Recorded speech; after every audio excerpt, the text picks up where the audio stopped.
बहनों, दया परमपिता परमेश्वर सारी सृष्टि के रचनहार सतगुरु रामपाल जी भगवान की, जिनके शुभ आशीर्वाद से, विशेष आशीर्वाद से, जिनकी विशेष मेहर रजा कृपा दृष्टि से आप और हम सभी साध संगति से जुड़े हुए सत्सेवक भाई बहन निरंतर उन्हीं के तत्व ज्ञान को आधार बनाकर भक्ति मार्ग पर दृढ़ता के साथ आगे बढ़ते जा रहे हैं। भाई और बहनों, भक्ति और भगवान पुस्तक के ऊपर वीडियो बनाने की श्रृंखला जारी है और इसी श्रृंखला में आज ये हमारा 8वां वीडियो है।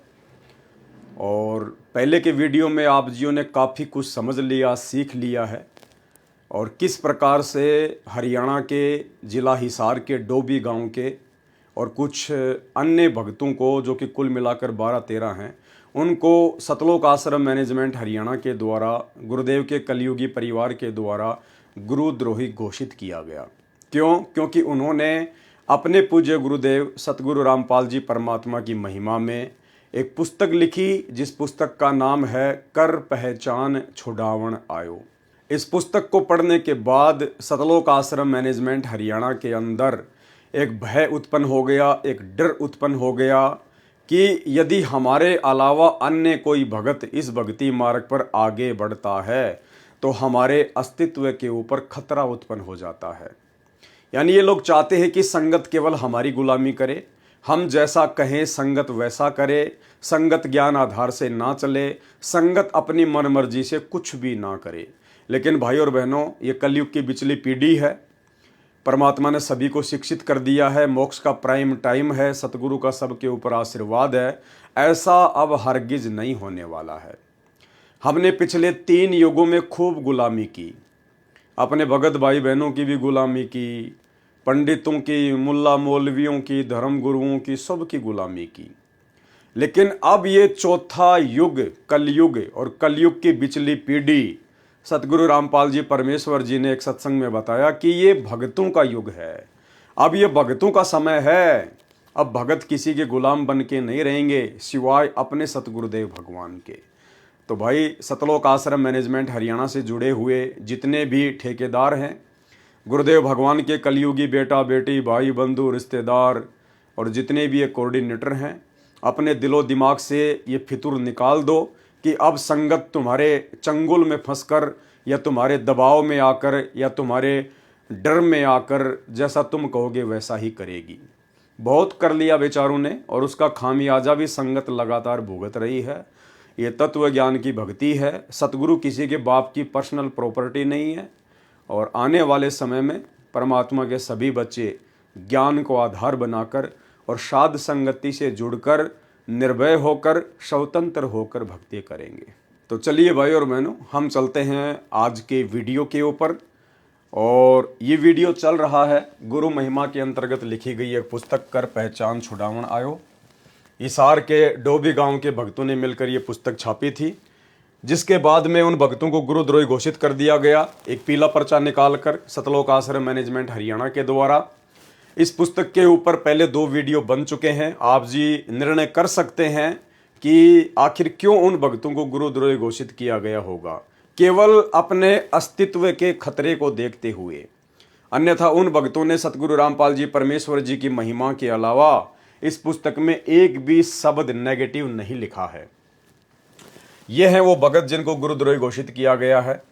भगत संदीप दास, भगत ललित दास, भगत पंकज दास, भगत आशीष दास, भगत लखन दास, भगत अमित दास, भगत अजय दास, भगत करण दास, भगत शिवा दास, भगत गौरव दास, भगत पुनीत दास, भगत रोहित दास उत्तराखंड, भगत आकाश दास फरीदाबाद हरियाणा। इन सब की सभी आश्रमों, सभी नामदान केंद्रों तथा सत्संग में नो एंट्री की जाती है।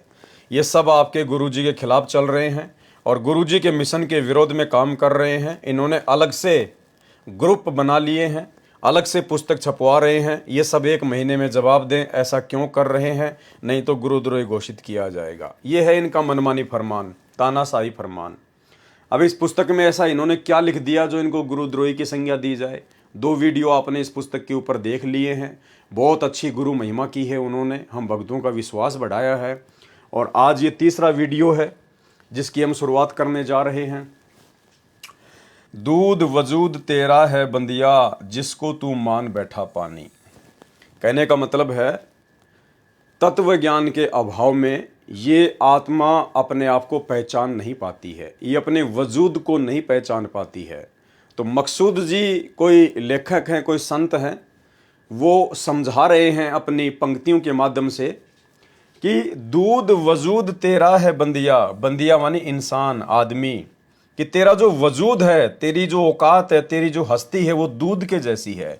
लेकिन तू आत्मज्ञान के अभाव में जिसको तू मान बैठा पानी, लेकिन तू अपने आप को ना पहचान कर दूध होते हुए पानी मान बैठा। यानी सतगुरु रामपाल जी परमेश्वर जी की शरण में आने से पहले आप और हम सभी आत्माएं अपने आप को नहीं पहचान पा रही थी आत्मज्ञान के अभाव में। हम दूध थे लेकिन अपने आप को पानी समझ रहे थे। परमेश्वर ने हमें जगाया, आत्मज्ञान दिया, शास्त्रों से प्रमाण दिए और हमें बताया कि हम कौन हैं। हम सर्व सृष्टि के रचनहार कबीर परमेश्वर सतगुरु रामपाल जी के बच्चे हैं। हम इस दुनिया में सेठों के सेठ, सावड़सा सेठ, जगत सेठ सतगुरु रामपाल जी परमेश्वर जी की आत्माएं हैं। यहाँ का राजा, यहाँ का महाराजा, पूरी पृथ्वी का राजा ब्रह्मा विष्णु महेश भी आप और हमारे पैरों के नाखून के बराबर नहीं हैं, पुण्य कर्मों के हिसाब से, भक्ति मार्ग के हिसाब से, क्योंकि वो तो अपनी कमाई को बर्बाद कर रहे हैं और हम भक्ति धन जोड़ रहे हैं। उनका नंबर ना जाने कब आएगा और आज हमारा फाइनल वक्त है मोक्ष के लिए। आपका सौभाग्य हो बच्चों, आपको उस परम पिता का सच्चा मार्ग मिल रहा है। समर्थ परमात्मा कबीर जी की शरण प्राप्त हुई है, इसलिए दास कह रहा है। तो बच्चों, आपके किस्मत के साथ यदि ब्रह्मा विष्णु महेश को तो लें, आपका पास्यक नहीं हो। ये तो अपना कर्म मलाई खा रहे हैं, भविष्य कुछ नहीं इनका। यह बात जिस दिन तुम्हारे समझ में आ जाएगी उस दिन तुम भगत बन गए पक्के। दूध वजूद तेरा है बंदिया, जिसको तू मान बैठा पानी। पूरे गुरु से जाग लगवा ले, जायो तमसी तेरी कढ़ानी। पूरे गुरु से जाग लगवा ले। आप और हमारा सौभाग्य भाई और बहनों कि आज हमें वो पूर्ण सतगुरु स्वयं ही आकर मिले हैं। इन्होंने स्वयं ही हमारी बाँ पकड़ी, हमारा हाथ पकड़ा, हमें अपनी शरण में लिया। तो कहते हैं पूरे गुरु से जाग लगवा ले। दूध को गर्म करके जब उसके अंदर जामन लगाया जाता है तो कहते पूरे गुरु से जामन लगवा ले उस दूध के अंदर, तायो जमसी तेरी कढ़ानी। और फिर उस बर्तन में, जिसको कढ़ानी कहा जाता था, जिसके अंदर दूध गर्म करके दही बनाने के लिए जमाया जाता था, सूरत शब्द का साज जचाले। यानी गुरु से नाम दीक्षा लेकर, पूरा ज्ञान लेकर और बिल्कुल तैयारी के साथ में मोक्ष के लिए तैयार हो जा। सुवासों को कर तू मधानी। और सुवासों को क्या कर? मथानी। जैसे दही को मथते हैं, मंथन करते हैं, तो जैसे परमेश्वर ने हमें बताया ना कि सुवास सुवास से जो जाप करना है सतनाम का, तो कहते हैं सुवासों को कर तू मधानी। उठ मकसूद यो चारा चर ले, कि भाई ये काम कर, सबसे पहले ये क्रिया कर। जद मक्खन आयो जानी, उसके बाद वो दूध से और मक्खन निकलेगा। यानी इस प्रकार से हम लोग मोक्ष प्राप्त करेंगे। सबसे पहले हमें आत्मज्ञान हो, आत्मज्ञान करवाने वाला सतगुरु प्राप्त हो। तो आप और हमें तो प्राप्त हो गया, आप और हमें तो परमात्मा ने इस विधि में लगा दिया है कि कैसे दूध से मक्खन बनेगा। ये बाकी लोगों के लिए है जो लोग अभी संत रामपाल जी के ज्ञान से अपरिचित हैं, जो उनके सत्संग नहीं सुन पा रहे, उनके लिए। और यदि समय पर दूध में जाग नहीं लगाया जाता तो वह दूध खराब हो जाता है, फिर उसमें से घी नहीं निकल सकता। इसलिए समय रहते जब वह दूध गर्म हो तभी उसमें जाग लगाया जाता है। ये बात संत मकसूद जी ने मानुष चोले के ऊपर कही है। तुमसे प्रार्थना है कि तुम समय रहते पूरे संत से नाम दीक्षा लेकर अपने जीवन को सफल बना लो, नहीं तो ये जीवन हाथ से छूट जाएगा, फिर तुम कोई भी चारा नहीं कर सकते।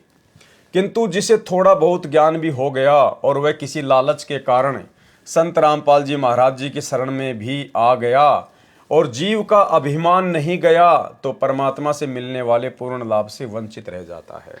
यानी इस पूर्ण सतगुरु से उपदेश प्राप्त करने के बाद भी यदि साधक ने अपने अंदर से वो लोभ, लालच, ईर्ष्या, राग, द्वेष, मान बढ़ाई, अभिमान, यदि इन सब का परित्याग नहीं किया तो भी वो परमात्मा को प्राप्त नहीं कर सकता, अर्थात दूध से मक्खन नहीं बन सकता।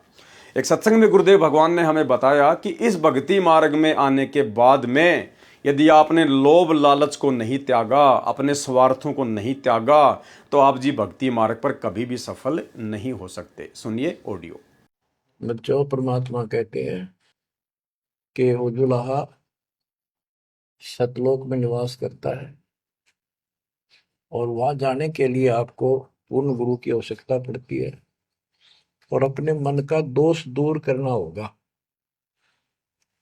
जैसे नाम भी ले लिया और खूब सेवा भी करते हो, भक्ति भी करते हो, अच्छी बात है, और मन में वही उठा पटक और दोष द्वेष लालच लोभ भरा है तो के भक्ति की। एक समय की बात है, गोपीचंद तथा भर्तरी ये दोनों राजा थे और राजाओं के पास कोई कमी नहीं होती धन की, सारा सुख होता है, पैसे, हीरे, मोती, लाल। परमात्मा पाने के लिए उस सारे सुख को छोड़कर और गोरखनाथ जी के शिष्य बन गए। कति त्यागी बैरागी हो गए, तन पर एक लंगोट रखे, हाथ में करमंडल, जैसा उनका वेशभूषा होती है वो रखते। एक दिन गोपीचंद और भर्तरी जा रहे थे रात्रि में, चांद की रोशनी अच्छी थी। किसी ने रास्ते में पान खाकर थूक रखा था और उसका बुलबुला सा बन गया। ये दोनों वहां जा रहे थे तो चांद की रोशनी में वो बुलबुला सा चमका। भर्तरी को लगा कि ये लाल पड़ा है, लाल हीरा। उसने एकदम उस पर हाथ मारा ठाण खातर, उसका हाथ धस गया थूक में। और गोपीचंद हंसे। गोपीचंद बोले, नाथ जी क्या मिल गया ऐसा, कैसे बैठ गए चलते चलते। हाथ ने बोला, रहा तारा गजब हो लक्ष्य थूक रखा था, मैंने सोचा लाल है। गोपीचंद बहुत हंसा, बोले जी लाल छूटे नहीं अभी तक। बोला भाई ये मन बड़ा निकम्मा है, मैंने सोची अब ठालिया डपड़ा पड़ा के काम होगा, कि भंडारे कराएंगे, खर्च कर देंगे। तो बोले ठीक है। कबीर साहिब जी ने कहा है, संत मिलन को चा लिए तज माया अभिमान, जो जो पैर आगे धरे सो ही यज्ञ समान। क्योंकि जिसने अभिमान को नहीं त्यागा वह भक्ति को नहीं समझ सकता, क्योंकि भक्ति तो मूल कमल से शुरू होती है और मूल कमल आसन पर सबसे नीचे वाला स्थान है और वहां पर जरा भी अभिमान हो तो नहीं पहुंचा जा सकता। बिल्कुल नन्हा और बिल्कुल हल्का होकर मूल कमल तक पहुंचा जा सकता है। यानी त्रिकुटी पर पहुंचने के लिए सबसे पहले हमारे को मूल कमल से यात्रा शुरू करनी पड़ेगी, जो कि गणेश जी का लोक है। और गणेश जी के लोक में बिल्कुल भी अभिमान नहीं चलता है। बिल्कुल नन्हा बच्चा बनकर, निरअभिमानी बनकर, हल्का बनकर हमने मूल कमल से यात्रा शुरू करनी पड़ेगी। और सतगुरु रामपाल जी भगवान भी अपने सत्संगों में हमें यही समझाते हैं कि अभिमान का और परमात्मा का खड़ा एक्सीडेंट है, खड़ा एक्सीडेंट। आज हमें गुरुदेव भगवान ने इतना ज्ञान करा दिया, इतना आत्म ज्ञान दे दिया, परमात्म ज्ञान दे दिया, भाई अभिमान के लिए जगह है ही नहीं। परमात्मा कहते कि मर्द गर्द में मिल गए रावण से रणधीर। रावण जैसे, कंस जैसे, दुर्योधन जैसे, चाणोर जैसे, केसी जैसे, यानी उनकी तुलना में आज यदि आप और हमें लिया जाए तो ऊंट के मुंह में जीरे के बराबर भी नहीं है आप और हम। चाहे भारत देश का प्रधानमंत्री क्यों ना हो, चाहे अमेरिका का राष्ट्रपति क्यों ना हो, रावण की, दुर्योधन की, कंस की तुलना में वो भी ऊंट के मुंह में जीरे के बराबर है। चाहे संपत्ति हो, चाहे बल हो, चाहे ताकत हो। फिर आप और हम तो आम प्राणी हैं, आम प्रजा हैं, सुबह कमाते हैं, शाम को खाते हैं। आप और हमारी औकात ही क्या उनके आगे। तो गुरुदेव कहते हैं वो ऐसे ऐसे मर्द गर्द में मिल गए, वो भी गर्द में मिल गए, कुत्ते वाली मौत मरे वो भी, जो अपने आप को मर्द कह सकते थे। मर्द गर्द में मिल गए, वो रावण से रणधीर, कंस के सी चानोर से हिरणाकुश बलबीर। ऐसे ऐसे जिन्होंने देवताओं को भी नाच नचा रखा था, कहते हैं उनके भी अंत में कुत्ते वाली मौत हुई। तो फिर आप और हमें तो अपनी औकात का भली भांति आइडिया लग जाना चाहिए कि आप और हमारी औकात ही क्या है। और जरा सा भी अभिमान यदि रहा, जरा सा भी घमंड, लोभ, लालच यदि हमारे अंदर रहा भक्ति मार्ग पर, तो हम तो मूल कमल के अंदर से भी प्रवेश करने योग्य नहीं बन पाएंगे, त्रिकुटी तक तो बहुत दूर की बात है। इसलिए परमात्मा हमें समझा रहे हैं कि आपने किस प्रकार से भक्ति मार्ग पर रहना पड़ेगा, किस प्रकार से अपने आप को बिल्कुल दास भाव में लाना पड़ेगा। गरीब सुसरे साले काल हैं, ये साडो समदी साखे, और गोतनाथ सब काल से भाई सबके मुंह में राख। अब इन बातों को ध्यान से सुनना कि सुसरे साले भी काल हैं, क्योंकि हम इन्हीं की ममता और मोह में, इन्हीं के ऊपर आश्रित होकर के, और साडो समदी साख और गोतनाथ भी काल हैं, सभी के मुंह में राख। आज हम किसी जाति विशेष से, किसी गोत विशेष की मरोड़ में उसकी बहुत चौधर से उसका पीछा लगाते हैं, फलाना सिंह, और फिर आगे वो गोत लगाते हैं। आज हम ये गोत लगा रहे हैं, कल हम जाकर के कुत्ते की जुनी में जावांगे, वो गोत कहाँ गया, कहाँ वो हमारी जात गई, कहाँ हमारी वो मरोड़ गई, बंदी छोड़ के हैं। यो भी काला से अगर थोड़ी सी भी मन में आप में क्रेड आ जाए किसी के भी कारण से। कबीर रोड़ा बन रा का तज मन का अभिमान। क्या कहते हैं परमात्मा कि अगर भक्ति सफल करनी है तो आपने रास्ते का रोड़ा बन के रहना पड़ेगा। इस भक्ति मार्ग पर आपने उपदेश ले लिया, आप बहुत बड़े बिल्डर हैं, बहुत बड़े बिजनेसमैन हैं, बहुत बड़े कोई मंत्री हैं या बहुत पैसे वाले हैं, परमात्मा कहते हैं बेटा ये सारी फीत अपने घर पे रख के आना। ये उपदेश लेने के बाद इस यथार्थ 13वें कबीर पंथ में पूर्ण परमेश्वर सतगुरु रामपाल जी भगवान की शरण लेने के बाद अपने आप को बहुत बड़ा पैसे वाला समझना, बहुत बड़ा पदवान समझना, बहुत बड़ा कोई शरीर में कोई हट्टा कट्टा है या अपने आप को पहलवान समझना, परमात्मा कहते हैं ये नहीं चलेगा इस मार्ग में बिल्कुल भी। रास्ते का रोड़ा समझना पड़ेगा, रास्ते का कंकर। रास्ते का रोड़ा यानी कोई भी आदमी चलता फिरता उसको ठोकर मारता रहता है। इधर से आया उसने ठोकर मारा, वो रोड़ा इधर गिर गया, इधर से आया उसके पैर की ठोकर लगी, वो इधर चला गया, किसी को कुछ नहीं बोलता वो। तो कहते हैं आपने इस प्रकार से रास्ते का रोड़ा बनकर भक्ति करनी पड़ेगी। निरअभिमान, किसी प्रकार का कोई घमंड नहीं, कोई अहंकार नहीं। आपने वो पत्थर बन के, पत्थर का टुकड़ा बन के रास्ते का रोड़ा बनना पड़ेगा। कबीर रोड़ा बन रा का तज मन का अभिमान, हरिजन ऐसा चाहिए तहां मिले भगवान। कहते हैं हरिजन यानी भगत जब इस प्रकार का हो जाएगा, उसका स्वभाव इस प्रकार का हो जाएगा रास्ते की रोड़े की तरह, कि चाहे उसको कोई गाली दे रहा है, चाहे उसको कोई थप्पड़ मार रहा है, चाहे उसको कोई भला बुरा कह रहा है, लेकिन वो रास्ते की रोड़े की तरह बिल्कुल चुप, कुछ नहीं बोलता। बोलने दे भाई, बोलने दे भाई। हमारे कर्म ही ऐसे हैं। हम सतलोक से अपने बाप के साथ धोखा करके इस काल के साथ आए, हमारे साथ तो इससे भी ज़्यादा बुरी बननी चाहिए थी। इस प्रकार से रास्ते का रोड़ा, कबीर रोड़ा बन रा का तज मन का अभिमान, हरिजन ऐसा चाहिए तहां मिले भगवान। कहते हैं तब भगवान मिलेगा, लेकिन उससे भी बात नहीं बनेगी, उस रोड़े से भी नीचा बनना पड़ेगा। क्या कह रहे हैं परमात्मा आगे, भाई रोड़ा हुआ तो क्या हुआ, पंथी को दुख दे। अगर तू रास्ते का रोड़ा भी बन गया, अपने आप को तूने पत्थर भी समझ लिया, कंकर भी समझ लिया, तो कहते हैं भाई रोड़ा बनने से भी बात नहीं बनेगी। वो रोड़ा अगर किसी के पैर में लग गया, कोई नंगे पैर चल रहा है और अगर उसके पैर के नीचे वो रोड़ा आ गया, तो भाई उसको तो दुख होगा, उसको दर्द होगा, उसके पैर में दर्द होगा, चुभन होगी। तो कहते हैं उससे भी बात नहीं बनेगी, रोड़ा बनने से भी बात नहीं बनेगी। रोड़ा हुआ तो क्या हुआ, पंथी को दुख दे। पंथी यानी जो रास्ते रास्ते चलता है, कहते हैं वो रोड़ा भी किसी न किसी व्यक्ति को दुख दे ही देता है। उसके पैर में चुभ ही जाता है या उसकी चप्पल में लग के और गुद्दी में लग जाती है पीछे चोट। कई बार जैसे बचपन में हम लोग कंकरीले रास्तों पे चला करते थे, रोड के साथ साथ में छोटे छोटे पत्थर के टुकड़े पड़े हुआ करते थे, तो चप्पल पहनते थे उस समय।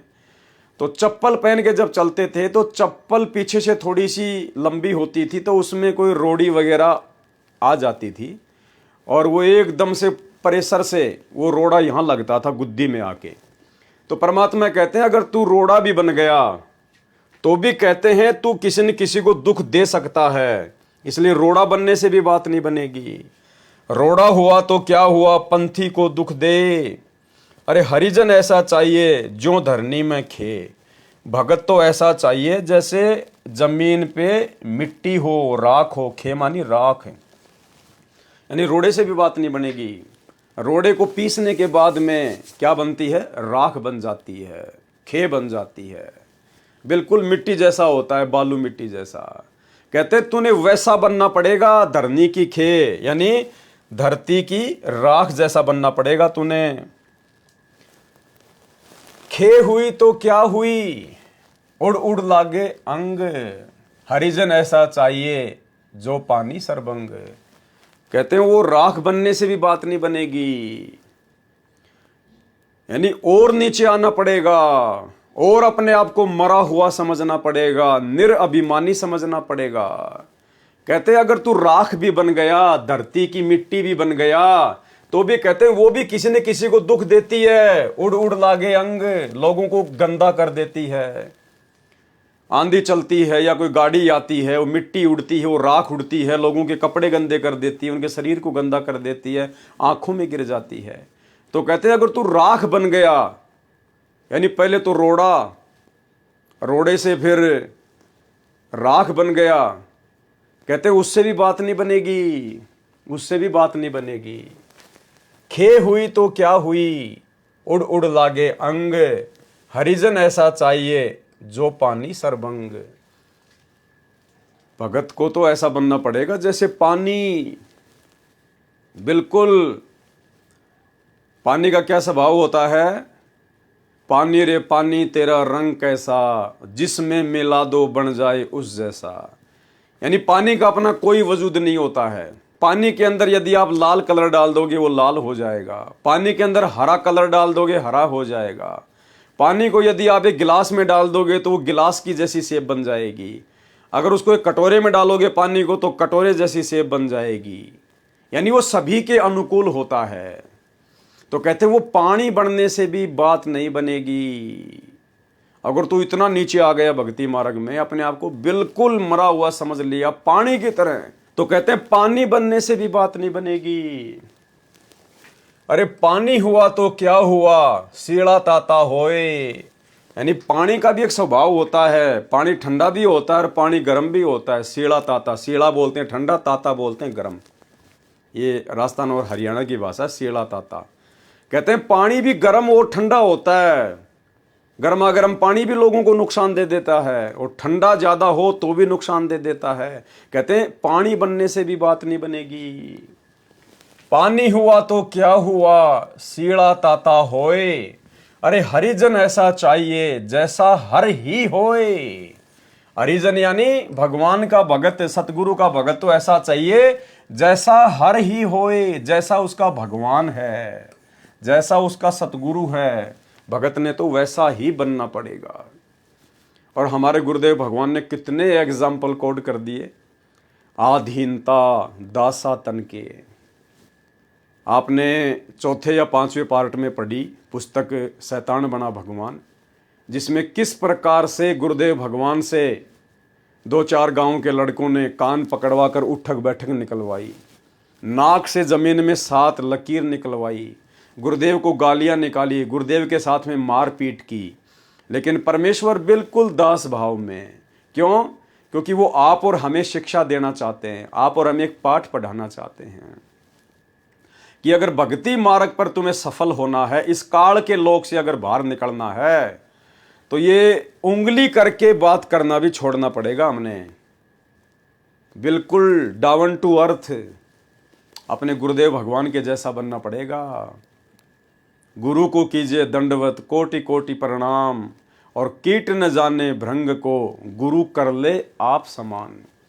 जब तक हम अपने पूज्य गुरुदेव भगवान सतगुरु रामपाल जी परमेश्वर जी के जैसे स्वभाव वाले नहीं बनेंगे, शील, संतोष, विवेक, दया, अक्षमा, जब तक इनके जैसे गुण हमारे अंदर प्रकट नहीं होंगे, इस ज्ञान से, भक्ति से हम सतलोक जाने के योग्य नहीं बन पाएंगे, चाहे कितनी भक्ति कर लें हम। हमने अपने गुरुदेव के जीवन को अपने ऊपर धारण करना पड़ेगा, अमल करना पड़ेगा। जब से हम अपने गुरुदेव को जानते हैं, आप लोगों ने कब से उपदेश लिया है? किसी ने 1994 में लिया, किसी ने 2000 में लिया, किसी ने 2005 में, किसी ने 8 में, किसी ने 14 में, किसी ने 12 में या 13 में। तो जब से आप अपने गुरुदेव भगवान को जानते हो, तब से भाई आप अपने गुरुजी का जीवन देख लो। क्या हमारे गुरुजी का कोई मित्र है? क्या आपने कभी सुना कि भक्ति मार्ग में आने के बाद हमारे गुरुदेव भगवान ने कोई मित्र बनाया हो, या भक्ति मार्ग में आने से पहले गुरुदेव का कोई मित्र था तो गुरुजी ने उससे मित्रता निभाई हो या वर्तमान में निभा रहे हो? कभी नहीं सुना आपने। तो भक्ति मार्ग में हमने भी इसी प्रकार से रहना पड़ेगा। यदि हमने उपदेश ले लिया, गुरुदेव की शरण प्राप्त हो गई, और हमारे जितने भी यार, दोस्त, मित्र हैं, परमात्मा कहते हैं या तो उनको इस मार्ग पर ले आओ, भक्ति मार्ग पर ले आओ, ज्ञान समझा दो। अगर वो ज्ञान नहीं समझते हैं, भक्ति मार्ग पर नहीं लगते हैं, तो तुरंत उनसे कनेक्शन काट दो, वो यारी, दोस्ती, मित्रता तोड़ दो। अन्यथा वो मित्र एक दिन आपके लिए काल साबित होगा। काल। छोटा सा सत्संग सुनिए। हम किसी के मित्र हैं और उस मित्र को इस मार्ग पर नहीं ला सकते हैं, तो उस मित्र से मित्रता मत रखिए। वो मित्र तेरी जान का झाड़ बन जाएगा और आपको ले डूबेगा। ऐसे बहुत से भक्त हमें मिले, फिर वो आखिर में उन्होंने ये बात स्वीकार करनी पड़ी, या तो वो मित्र ही भक्त बन गया ना, नहीं, वो मित्रता नहीं रही, औपचारिकता रहेगी, हृदय से मित्रता नहीं रही। अब मित्र तो हमारा एक ही है, कबीर परमात्मा। अगर हम उससे मित्रता करेंगे, तुमेव बंधु च सखा तुमेव, तुमेव माता च पिता तुमेव, तुमेव बंधु च सखा तुमेव, तुमेव विद्या च दृढ़ तुमेव, तुमेव सर्व मम देव देव। तू ही सखा यानी मित्र है, बंधु हमारा भाई बंध, वास्तव में परमात्मा ही हमारे सब ना। उसके बाद जब हम अपने गुरुदेव भगवान के जीवन को देखते हैं, जब से हम इनको जानते हैं, क्या हमने कभी भी अपने गुरुदेव भगवान को किसी शादी विवाह में, किसी रिश्तेदारी में, किसी फंक्शन में, किसी के जन्मदिन की पार्टी में, किसी खुशी की पार्टी में कभी हमने जाते हुए देखा कि भाई गुरुजी अपने मामा की शादी में गए हों, अपने बुआ की शादी में गए हों, अपने रिश्तेदारों के यहाँ शादी में गए हों गुरुजी? कभी सुना हमने? कभी नहीं सुना। हमने केवल इतना ही सुना और इतना ही देखा कि गुरुजी आज नरेला में सत्संग करने जा रहे हैं, गुरुजी आज पूना में सत्संग करने जा रहे हैं, गुरुजी आज काठमंडी में सत्संग करने जा रहे हैं, गुरुजी आज दिल्ली जा रहे हैं सत्संग करने, या गुरुजी करोथा आश्रम में बैठ के सत्संग कर रहे हैं। हमने गुरुदेव को किसी भी रिश्तेदारी में जाते हुए नहीं देखा। कोई भी शादी विवाह, बर्थडे, मैरिज पार्टी, कोई भी फंक्शन, किसी भी प्रकार का जो समाज में होता है, यारी दोस्ती रिश्तेदारी में होता है, हमने अपने गुरुदेव को कभी भी जाते हुए नहीं देखा। तो भाई हमने भी अपने गुरुदेव के अनुसार ही चलना पड़ेगा अगर भक्ति में सफल होना है तो। क्योंकि वाणी क्या कह रही है? हरिजन ऐसा चाहिए जैसा हर ही होए। हरि यानी परमात्मा, सतगुरु। जैसा आपका गुरु है वैसा ही आपने बनना पड़ेगा। तो भाई हम क्यों जा रहे हैं? हम जिस रिश्तेदारी में जा रहे हैं भाई वहां पे हमारे विचारों जैसे लोग तो है ही नहीं, और ना वो रिश्तेदार परमात्मा से जुड़ा हुआ। अगर जुड़ा हुआ होता तो वो ड्रामेबाजी करता ही नहीं। वो इस प्रकार से जगत के रीति रिवाजों के अनुसार, परंपराओं के अनुसार, कुरीतियों के अनुसार शादी विवाह फंक्शन करता ही नहीं। तो हमें वैसे भी जाने की आवश्यकता नहीं पड़ती। और अब वो जो भी क्रिया करेगा वो आप और हमारी भक्ति क्रियाओं के विपरीत होगी। तो पहली बात तो हमने वहां पे जाना ही नहीं है बिल्कुल भी। अगर हम वहाँ चले भी गए ये सोचकर कि मैं वहाँ कुछ खाऊंगा नहीं, पीऊंगा नहीं, कोई उल्टा काम नहीं करूंगा, कोई मर्यादा नहीं तोड़ूंगा, तो फिर तू बाबा बन के क्या करेगा वहाँ जाके? अरे वहाँ जाके फिर तू करेगा क्या? जब तेरे को कुछ करना ही नहीं है तो वहाँ जाके भी क्या करेगा? फिर मजाक का पात्र बनेगा। 2 गालियाँ लोग तुझे देंगे, 2 गालियाँ गुरुजी को देंगे। तो हमने वहाँ जाना ही नहीं है। वहाँ जाने का मतलब है भीड़ में भीड़ करना, और भीड़ में भीड़ करने का मतलब है आपने उस शादी का समर्थन कर दिया। वहां जाने मात्र से आपका सहयोग हो गया। भाई जब तक हम जाना नहीं छोड़ेंगे तो दुनिया उनको मनाना कैसे छोड़ेगी? जब तक लोग शराब पीना नहीं छोड़ेंगे तो शराब बनाने वाली कंपनियां शराब को बनाना कैसे छोड़ेंगी? तो हम भगतों ने किसी भी रिश्तेदारी में इस स्टेज पर आने के बाद, जो आज साथ संगत वाले भाई बहन हैं, इतने दिनों से जो साथ संगति से जुड़े हुए हैं, इतना परमात्मा का ज्ञान प्राप्त हो गया है, भक्ति मार्ग के इतने गूढ़ रहस्य आपको प्राप्त हो गए हैं, सतगुरुदेव भगवान की वास्तविक परमात्मा वाली स्थिति आपको समझ में आ गई है। अब ऐसी स्थिति में हम भाई बहनों को किसी भी रिश्तेदारी में जाना ही नहीं है। भाई क्या करेंगे जाके? उनकी और हमारी क्रियाओं में रात दिन का अंतर। परमात्मा कहते हैं इष्ट मिले और मन मिले, और मिले सकल सब रीत, और कहे कबीर तहां जाइए जहां रह संतन की प्रीत। तो ना तो उन जगत वालों से हमारा इष्ट मिलता, उनका इष्ट राम कृष्ण भैरव भूत बेताल, हमारे इष्ट हैं सतगुरु रामपाल जी भगवान। ना हमारा उनका मन मिलेगा, क्योंकि उनकी क्रियाएं वही जगत वाली है, हमारी क्रियाएं भक्ति मार्ग के अनुसार ही हैं। तो कहते इष्ट मिले और मन मिले, मिले सकल सब रीत, और ना उनकी और हमारी कोई रीति रिवाज मिलेगा, क्योंकि हमने तो उन पाखंडों को छोड़ दिया, उन आडंबरों से पीछा छुड़ा लिया, उन परंपराओं को हमने निर्वाह करना छोड़ दिया जो व्यर्थ की हैं, जो फालतू की हैं, लेना देना दहेज बैंड बाजा घोड़ी बाराती, हमने उन सबको छोड़ दिया। तो हमने वहाँ जाना ही नहीं है। ये ना देखो कि नाराज होगा, नाराज होगा तो आपकी कौन सी भैंस खोल के ले जाएगा? भाई आपने कौन सा उसे कर्जा ले रखा है, और ले रखा है तो कर्जा कर्जे के हिसाब से दिया जाएगा। कोई गुलामी थोड़ी करोगे, मर्यादा थोड़ी तोड़ोगे, चापलूसी थोड़ी करोगे। तो हमने हमारे गुरुजी को क्या कभी किसी शादी में, किसी फंक्शन में, किसी बात में, किसी छूचक में, किसी जन्मदिन की पार्टी पे, इनके रिश्तेदार के यहाँ पर या इनके किसी यार दोस्त के यहाँ पर कभी हमने जाते हुए देखा, सुना कभी हमने? कभी नहीं। अगर भक्ति सफल करनी है, इसी जन्म में अगर पूर्ण मोक्ष प्राप्त करना है गुरुदेव के रहते सहते, तो हमने गुरुदेव के अनुसार बनना पड़ेगा। उन रिश्तेदारों को आवश्यकता होगी तो आपके दरवाजे पर आ जाएंगे, अन्यथा हमने जाने की आवश्यकता नहीं है। क्योंकि वहां जाएंगे तो हम कुछ नुकसान ही उठा कर आएंगे, हम कुछ नुकसान ही उठा कर आएंगे, कोई न कोई मर्यादा तुड़वा कर ही आएंगे। इसलिए हमने जाना ही नहीं, क्योंकि हमने तो हरि के जैसा बनना है, हमने तो अपने सतगुरु के जैसा बनना है।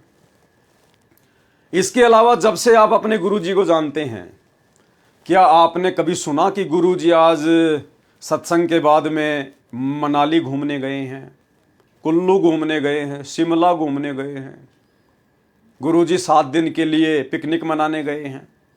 कभी सुना आपने? कभी नहीं सुना आपने। तो हम क्यों जा रहे हैं भाई?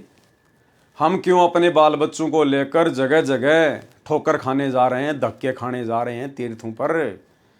शिमला, कुल्लू, मनाली, ऊटी, मुन्नार, फलाना दिखना, हम क्यों जाएं भाई वहाँ पर? जब हमारा भगवान नहीं गया तो हम क्यों जाएं? अगर हम वहाँ जाएंगे तो मर्यादा तुड़वा कर आएंगे, हमारे भाव बिगड़ेंगे, भक्ति बिगड़ेगी। क्यों जाते हैं लोग इन पहाड़ों पर, इन घूमने वाली जगहों पर लोग क्यों जाते हैं? आनंद प्राप्त करने के लिए, वहाँ की सुंदरता को देखने के लिए, मन को खुश करने के लिए। अरे भाई यदि यहीं पे चीज़ें आपको अच्छी लग रही हैं, ये पहाड़, नदियाँ, झरने, पेड़ पौधे, यदि आपको ये सब अच्छे लग रहे हैं इस गंदे लोक में, तो सतलोक को आप कभी प्राप्त नहीं कर पाओगे, कभी भी। एक बार सत्संग में गुरुदेव ने बताया कि परमात्मा कुछ भक्तों को विमान में बैठाकर ऊपर लेकर जा रहे थे। तो उनमें एक भगत ऐसा भी था जो भेड़ बकरियां चराया करता था। गांव से बाहर बहुत सारे पेड़ पौधे होते थे, जंगल सा होता था। अब उसने बेचारे ने कभी ऊपर से नज़ारा देखा नहीं था। तो जैसे ही उसने हवाई जहाज जब गांव के ऊपर से गुजरा और उसको जब वो पूरा सीन दिखाई दिया, पेड़ पौधे, नदियां, झरने, तो उसने कहा, अरे वाह क्या गजब सुंदरता है। इतना कहना ही था, तुरंत वो जहाज से नीचे गिरने लगा गोते खाते हुए।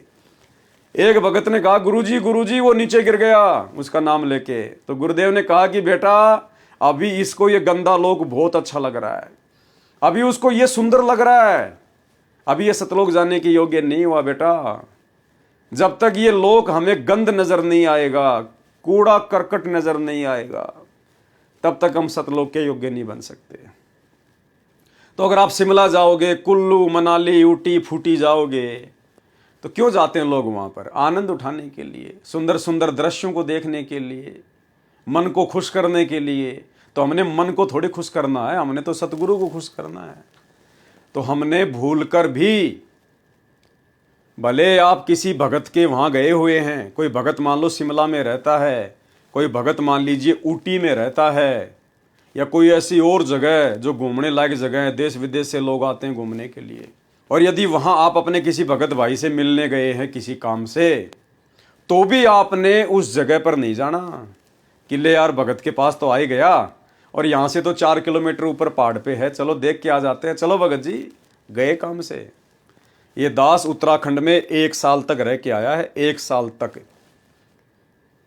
और जहां मैं रहता था उत्तराखंड में, वहां से मात्र 40 किलोमीटर की दूरी पर मसूरी है, जहां पर देश विदेश से लोग घूमने आते हैं। मसूरी, देहरादून में ऊपर पहाड़ पर। और ये दास महीने में 5 बार जाता था देहरादून सामान लाने के लिए। मैं कभी भी मसूरी घूमने के लिए नहीं गया, कभी भी ना, कभी अपने बच्चों को भेजा, ना कभी मेरे बच्चे गए वहां पर। उसके बाद मैं हरिद्वार में आ गया, 6 महीने में हरिद्वार में रहा। कभी भी ना तो गंगा जी में 1 बार नहाने के लिए मैं गया, ना कभी मेरे बच्चे गए। भाई और बहनों, तभी हम परमात्मा को प्राप्त कर पाएंगे। हमने तो यहां पर अपना टाइम पास करना है, टाइम पास, और अपनी भक्ति को सफल करना है। अगर बकवादों में उलझ गए ना, ये नहाने में, धोने में, घूमने में, फिरने में, ब्याह शादी में, यहीं अटक के रह जाएंगे, यहीं अटक के। यहाँ तो पल पल चिंता होनी चाहिए कि परमात्मा कहीं रह ना जाए, कहीं छूट ना जाए। हे सतगुरु, हमसे भक्ति मार्ग में कोई कमी ना रह जाए, आपके दिल पर कोई चोट ना पहुंच जाए हमारी किसी भी गलत क्रिया के कारण। इतना डर डर कर हमने ये भक्ति करनी है। तो हमने अपने गुरुदेव भगवान को कभी भी किसी राजनीतिक पार्टी का समर्थन करते हुए देखा? क्या किसी राजनेता को आश्रम में आकर गुरुदेव से आशीर्वाद लेते हुए देखा? या गुरुदेव ने कभी किसी पार्टी के किसी नेता को आशीर्वाद दिया हो कि भाई तू जीत जाएगा, मेरा आशीर्वाद है, जैसा कि अन्य दूसरे संत देते रहते हैं, अखबारों में आती रहती है? क्या गुरुदेव ने हमें कभी किसी राजनीतिक पार्टी का समर्थन करने का आदेश दिया? किसी भी राजनीतिक पार्टी को वोट देने के लिए कहा? किसी भी राजनेता का समर्थन करने के लिए कहा? नहीं। तो फिर हम क्या कर रहे हैं?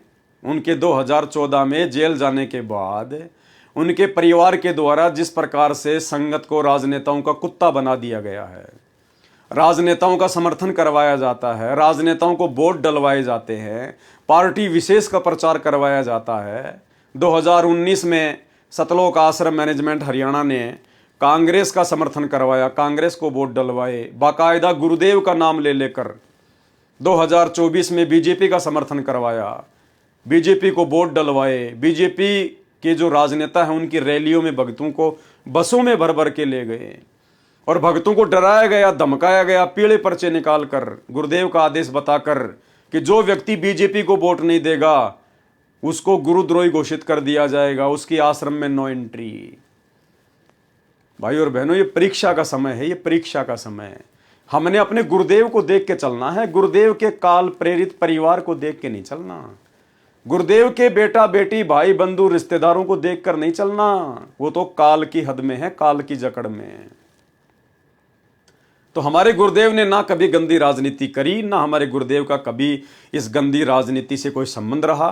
तो भाई और बहनों, हमने भी उसी प्रकार से इस भक्ति मार्ग पर अपने आप को संभाल कर फूक फूक के कदम रख कर चलने की आवश्यकता है। तब ये भक्ति सफल होगी, वरना ये काल भक्ति सफल होने नहीं देगा। काल स्वयं तो सामने आता नहीं है, स्वयं तो प्रकट होता नहीं अपने ओरिजिनल रूप में, तो कैसे भ्रमित करेगा वो, कैसे मर्यादा तोड़वाएगा?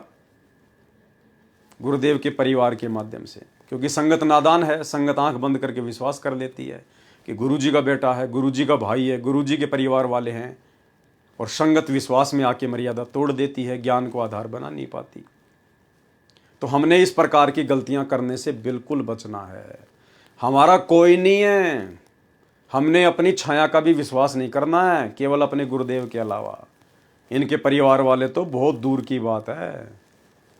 तो हमने भाई और बहनों बहुत सोच समझ के भक्ति मार्ग पर फूक फूक के कदम आगे रखना है, और अपने गुरुदेव भगवान के जैसा ही बनकर हम इनके सतलोक में जा सकते हैं। दूसरा कोई चारा नहीं है। पानी हुआ तो क्या हुआ, सीड़ा ताता होए, और हरिजन तो ऐसा चाहिए जैसा हर ही होए। जैसा हमारा भगवान है, जैसे हमारे सतगुरुदेव हैं, हमने ऐसा ही बनना पड़ेगा, तभी हम यहाँ से बाहर निकल सकते हैं। एक समय की बात है, पीपा नाम का बादशाह अपने वजीरों से चर्चा कर रहा था कि इस धरती पर कोई ऐसा साधु संत बताओ जो मुझे एक दिन में ही भगवान से मिला दे और मेरा सारा भ्रम दूर हो जाए और मैं हमेशा के लिए तृप्त हो जाऊं। वजीरों ने सलाह करके बताया कि वर्तमान में रविदास नाम के महात्मा की काफ़ी महिमा सुनी है, आप उनके पास जाइए, परंतु हे राजन, वह तो नीच जाति का है, इसमें आपकी मान हानि होगी। तब राजा ने कहा कि तुम चिंता ना करो, मैं रात को कंबल ओढ़ कर जाऊंगा, कोई मुझे नहीं पहचान पाएगा। ये वही पीपा जी हैं जो राजस्थान के नागौर जिले के राजा थे, जो बाद में रामानंद जी के माध्यम से कबीर परमात्मा की शरण में आ गए थे। राजा ने ऐसा ही किया। आधी रात्रि में संत रविदास जी की कुटिया का दरवाजा जाकर खटखटाया। संत रविदास जी परमात्मा की भक्ति में बैठे थे। पीपा बादशाह ने उन्हें प्रणाम किया और कहा, हे संत जी, मैंने सुना है कि आप एक ही दिन में परमात्मा से मिला देते हैं और मुझसे बातें करने वाले साधु संत बहुत मिलते हैं, परंतु एक ही दिन में भगवान से मिलाने वाला कोई नहीं मिला। अतः मैं आपसे प्रार्थना करता हूं कि आप मुझ पर यह कृपा करें। तब संत रविदास जी महाराज ने अपनी कुंडी में से, जिसमें चमड़ा भिगोया करते थे, गंदा और बदबूदार पानी लिया और पीपा बादशाह को कहने लगे, ये लो राजन, आप यह पानी पी लो। भाई और बहनों, ये कोई सामान्य कथाएं नहीं है, और ना हम खाली इन कथाओं का आनंद लेने के लिए वीडियो बना रहे हैं। इन कथाओं से हमने शिक्षा लेनी है कि हमें क्या लाभ मिल सकता है, हम कैसे सावधान हो सकते हैं, हम कैसे गलतियां करने से बच सकते हैं, हमारे मतलब का क्या है इन कथाओं में। तो ध्यान से सुनिए। तो रविदास जी ने क्या कहा पीपा जी से, जिसमें वो चमड़ा भिगोया करते थे अपने उस पात्र में, उसमें से वो बदबूदार पानी चमड़े का भीगा हुआ एक गिलास पीपा जी को दे दिया और बोला, राजन लो, पी लो। गंदा और बदबूदार पानी लिया और पीपा बादशाह को कहने लगे, ये लो राजन, आप यह पानी पी लो, आपका कल्याण हो जाएगा। तब राजा ने शर्म के कारण अपने हाथ तो फैला लिए, परंतु वह पानी नहीं पिया, बल्कि सारा पानी हाथों के सहारे से नीचे गिरा दिया और कुछ राजा के कपड़ों में लग गया। फिर राजा वापस महल में आ गया और वजीरों को भली बुरी कहने लगा कि वह रविदास पागल है, उसने मुझे भीगे हुए चमड़े का गंदा पानी पिलाया, मेरा धर्म भ्रष्ट हो जाता। जल्दी से वह कपड़े उतार कर धोने के लिए भिजवा दिए। राजा का सेवक कपड़ों को लेकर धोबी के घाट पर पहुंचा। धोबी ने देखा कि कपड़ों में गंदे पानी का दाग लगा हुआ है। उसने कपड़ों को पानी में भिगो दिया और दाग नहीं छूटने पर अपनी बेटी को दिया कि इसे मुंह से चूसकर इस कपड़े का दाग छुड़ा दे। ज्यों ही लड़की ने वह कपड़ा अपने मुंह में लिया तो रविदास महाराज के आशीर्वाद से उस लड़की को अपने अंदर के नजारे नजर आने लगे तथा उसकी दिव्य दृष्टि खुल गई। उसने रविदास महाराज के दिव्य स्वरूप के दर्शन किए और वह रविदास महाराज के प्रेम में वाणी और भजन शब्द गाने लगी। काफ़ी लोगों ने उसकी महिमा और प्रशंसा की और उसे संत मान लिया। ये बात पीपा राजा के पास पहुंची तो राजा भी उस लड़की के दर्शन के लिए गया। पीपा राजा बहुत नेक आत्मा थी जो परमात्मा के लिए बेहद व्याकुल थी। बाद में कबीर साहिब ने इस आत्मा का उद्धार किया था, परंतु जब वह राजा उस लड़की के पास पहुंचा तो लड़की ने उस राजा को प्रणाम किया। तब राजा ने सोचा यह तो कोई साधारण लड़की है, भला संत होती तो मुझे प्रणाम क्यों करती। तब लड़की ने कहा कि हे राजन, मुझे तो ज्ञान आपके कारण ही प्राप्त हुआ है। आपके कपड़ों में दाग लगे हुए थे, ज्यों ही मैंने कपड़ों को मुंह में लिया वह अमृत का रस मेरे अंतःकरण में प्रवेश हुआ और मुझे परम आनंद की अनुभूति हुई। सारे संदेह और शोक दूर हो गए। यह सुनकर राजा को अपनी गलती का एहसास हुआ और जल्दी से दौड़ता हुआ रविदास महाराज के पास पहुंचा और कहा, हे महाराज, मुझसे गलती हो गई, मुझे वह आपका अमृत दोबारा पिला दो। तब रविदास महाराज ने उत्तर दिया, क्या कहा? अरे प्याऊं था तब पिया नहीं। जब तुझे पिला रहा था, तू आया था रात को और मैंने तुझे गिलास भर के दिया था, उस समय तो तूने पिया नहीं। प्याऊं था तब पिया नहीं। अरे पीपा, तूने अभिमान किया, अब यह कुंडी खाली हो गई, वो पानी मुल्तान गया। कि वो कोई समय था, कोई संयोग था। अब चाहे तू लाख गिलास पी ले इसी कुंडी में चमड़े के, अब तेरी दिव्य दृष्टि नहीं खुल सकती। उसके बाद पीपा को बड़ी शर्मिंदगी हुई, बड़ा धोखा उसको महसूस हुआ कि मैं तो बहुत बड़ा मौका चूक गया। भाई और बहनों, ठीक आज सतलोक आश्रम से जुड़ी हुई 90% संगत की यही हालत है। 2014 बरवाला कांड के बाद, सतगुरु रामपाल जी परमेश्वर जी के जेल जाने के बाद उनका सत्य मिशन, ये साध संगति चल रही है, जहां से परमात्मा नेक भगत बना रहे हैं, सुयोग्य भगत बना रहे हैं, सतलोक के लिए आत्माएं तैयार कर रहे हैं, गुरु को भगवान मानने वाले आत्मा तैयार कर रहे हैं। यह ट्रेनिंग सेंटर है भक्ति मार्ग का। और बाद में ये लोग रोएंगे, पछताएंगे। आज हम इनसे प्रार्थना कर रहे हैं, विनती कर रहे हैं, हाथ जोड़ रहे हैं। 90% संगत तक संदेशे पहुंचाने के लिए हम लोग सतलोक आश्रम मैनेजमेंट हरियाणा की मार पिटाई खा रहे हैं, गालियां खा रहे हैं, मुकदमे झेल रहे हैं, जेल झेल रहे हैं, लेकिन ये लोग आंखें नहीं खोल रहे। और जब आने वाले समय में इनको पता चलेगा इस बात का कि हां, वास्तव में साध संगतियां सतगुरु रामपाल जी परमेश्वर जी ने ही चलवा रखी थी, ये उनका गुप्त मिशन था, उसके बाद में ये रोएंगे, पछताएंगे, ये साध संगति से जुड़ेंगे, साध संगति के वीडियो देखेंगे दिन रात। लेकिन भाई उस समय फिर क्या होगा?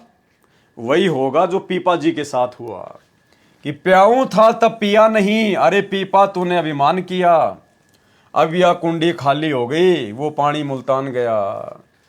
अरे जब सतगुरु रामपाल जी परमेश्वर जी के सतलोक जाने का समय आ जाएगा, उस समय फिर तुम क्या साध संगति के वीडियो देखकर भगत बनोगे?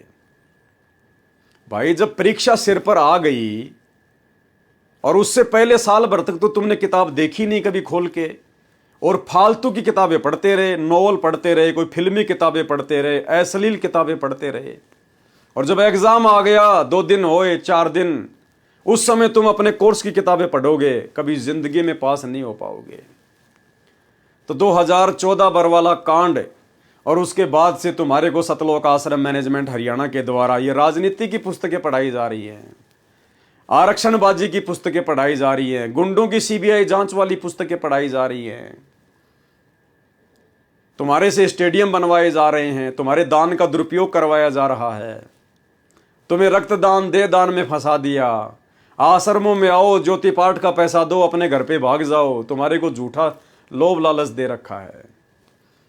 और जब समय आएगा, अब उस समय फिर तुम अचानक से साध संगति से जुड़ोगे, साध संगति के वीडियो देखना शुरू करोगे, तो देख लेना, लेकिन तुम उस चीज को प्राप्त नहीं कर पाओगे। जिस चीज को पिछले 8 वर्षों से हम सत्सेवक भाई बहन लगातार उसका अमृत पान करते आ रहे हैं, ये एक दिन में समझ में नहीं आता ये भगवान। तुम सोचो लो भाई, जब सात संगतियां, जब ये क्लियर हो जाएगा कि सात संगति सही है, तो हम तो 1 महीने में सात संगति की वीडियो देखकर संत रामपाल जी को परमात्मा मान लेंगे, भगवान मान लेंगे। फिर तो बहुत पीछे जा चुके होंगे आप लोग, बहुत पीछे, पकड़ने से भी नहीं पकड़ पाओगे। ये मनुष्य जन्म बर्बाद कर चुके होंगे। प्याऊ था तब पिया नहीं, अरे पीपा तूने अभिमान किया, अब यह कुंडी खाली हो गई, वो पानी मुल्तान गया। जो मनुष्य समय रहते परम संत की खोज नहीं करता तथा उनकी आज्ञा अनुसार अपने जीवन को न्योछावर नहीं करता। अब 2014 बरवाला कांड के बाद से संगत तो गुरुदेव की आज्ञाओं पर न्योछावर है ही नहीं भाई। सतगुरु का परिवार और सतगुरु के साथ में 24 घंटे जो सेवादार रहा करते थे आश्रमों में, वो तो पहले भी गुरु जी की आज्ञाओं के विरुद्ध चलते थे, और 2014 के बाद में उन्होंने संगत को भी गुरु जी की आज्ञाओं के विरुद्ध मोड़ दिया। सारे उल्टे कुकर्म करवा दिए। नाम गुरु जी का, पीला पर्चा गुरु जी के नाम का, संदेश गुरु जी के नाम का, और सारे उल्टे काम काल प्रेरणा से। तो भाई फिर बात बनेगी नहीं, ये न्योछावर होने में नहीं आता। जो मनुष्य समय रहते परम संत की खोज नहीं करता तथा उनकी आज्ञा अनुसार अपने जीवन को न्योछावर नहीं करता, वह अपना अभिमान नहीं त्यागता, वह मनुष्य अपना जीवन व्यर्थ कर जाता है। परमात्मा प्राप्ति के मार्ग में अभिमान सबसे बड़ी दीवार है। गुरुदेव कहते हैं, आधीनी के पास है पूर्ण ब्रह्म दयाल, यानी जो भगत आधीन है, विनम्र है, दास है, कैसे उसके पास में सतगुरु है, उसके पास में दीन दयाल है। आधीनी के पास है पूर्ण ब्रह्म दयाल, और मान बड़ाई मारियो बेअदबी सिरकाल। जो आदमी मान बड़ाई में फूला फूला फिरता है ना, अहंकार में, अभिमान में, भगतों को गालियां देता है, भगतों के साथ में मारपीट करता है, कहते वो तो बेअदबी कर रहा है। और ऐसे बेअदबी इंसान के सिर पर तो काल बैठा होता है, काल। कबीर साहिब जी ने कहा है, लेने को हरि नाम है और देने को अनुदान। अगर इस संसार में लेने को कोई चीज है तो परमात्मा का नाम है, और देने को अनुदान, और तैरने को है दीनता, और डूबन को अभिमान। अगर डूबना है तो अभिमान कर लो, घमंड कर लो, बस सारा काम खराब हो जाएगा। अभिमानी व्यक्ति तो अपने व्यक्तित्व को चमकाने के लिए, जो वह खुद नहीं है, और लोगों को कुछ और दिखाने के लिए अपना चरित्र, अपनी छवि दुनिया में बढ़ा चढ़ाकर दिखाने के लिए सारा दिन मंथन और चिंतन करता रहता है, परंतु उसके हाथ कुछ नहीं लगता। वह सारा दिन पशु की तरह भटकता है और पूरा जीवन व्यर्थ करके चला जाता है।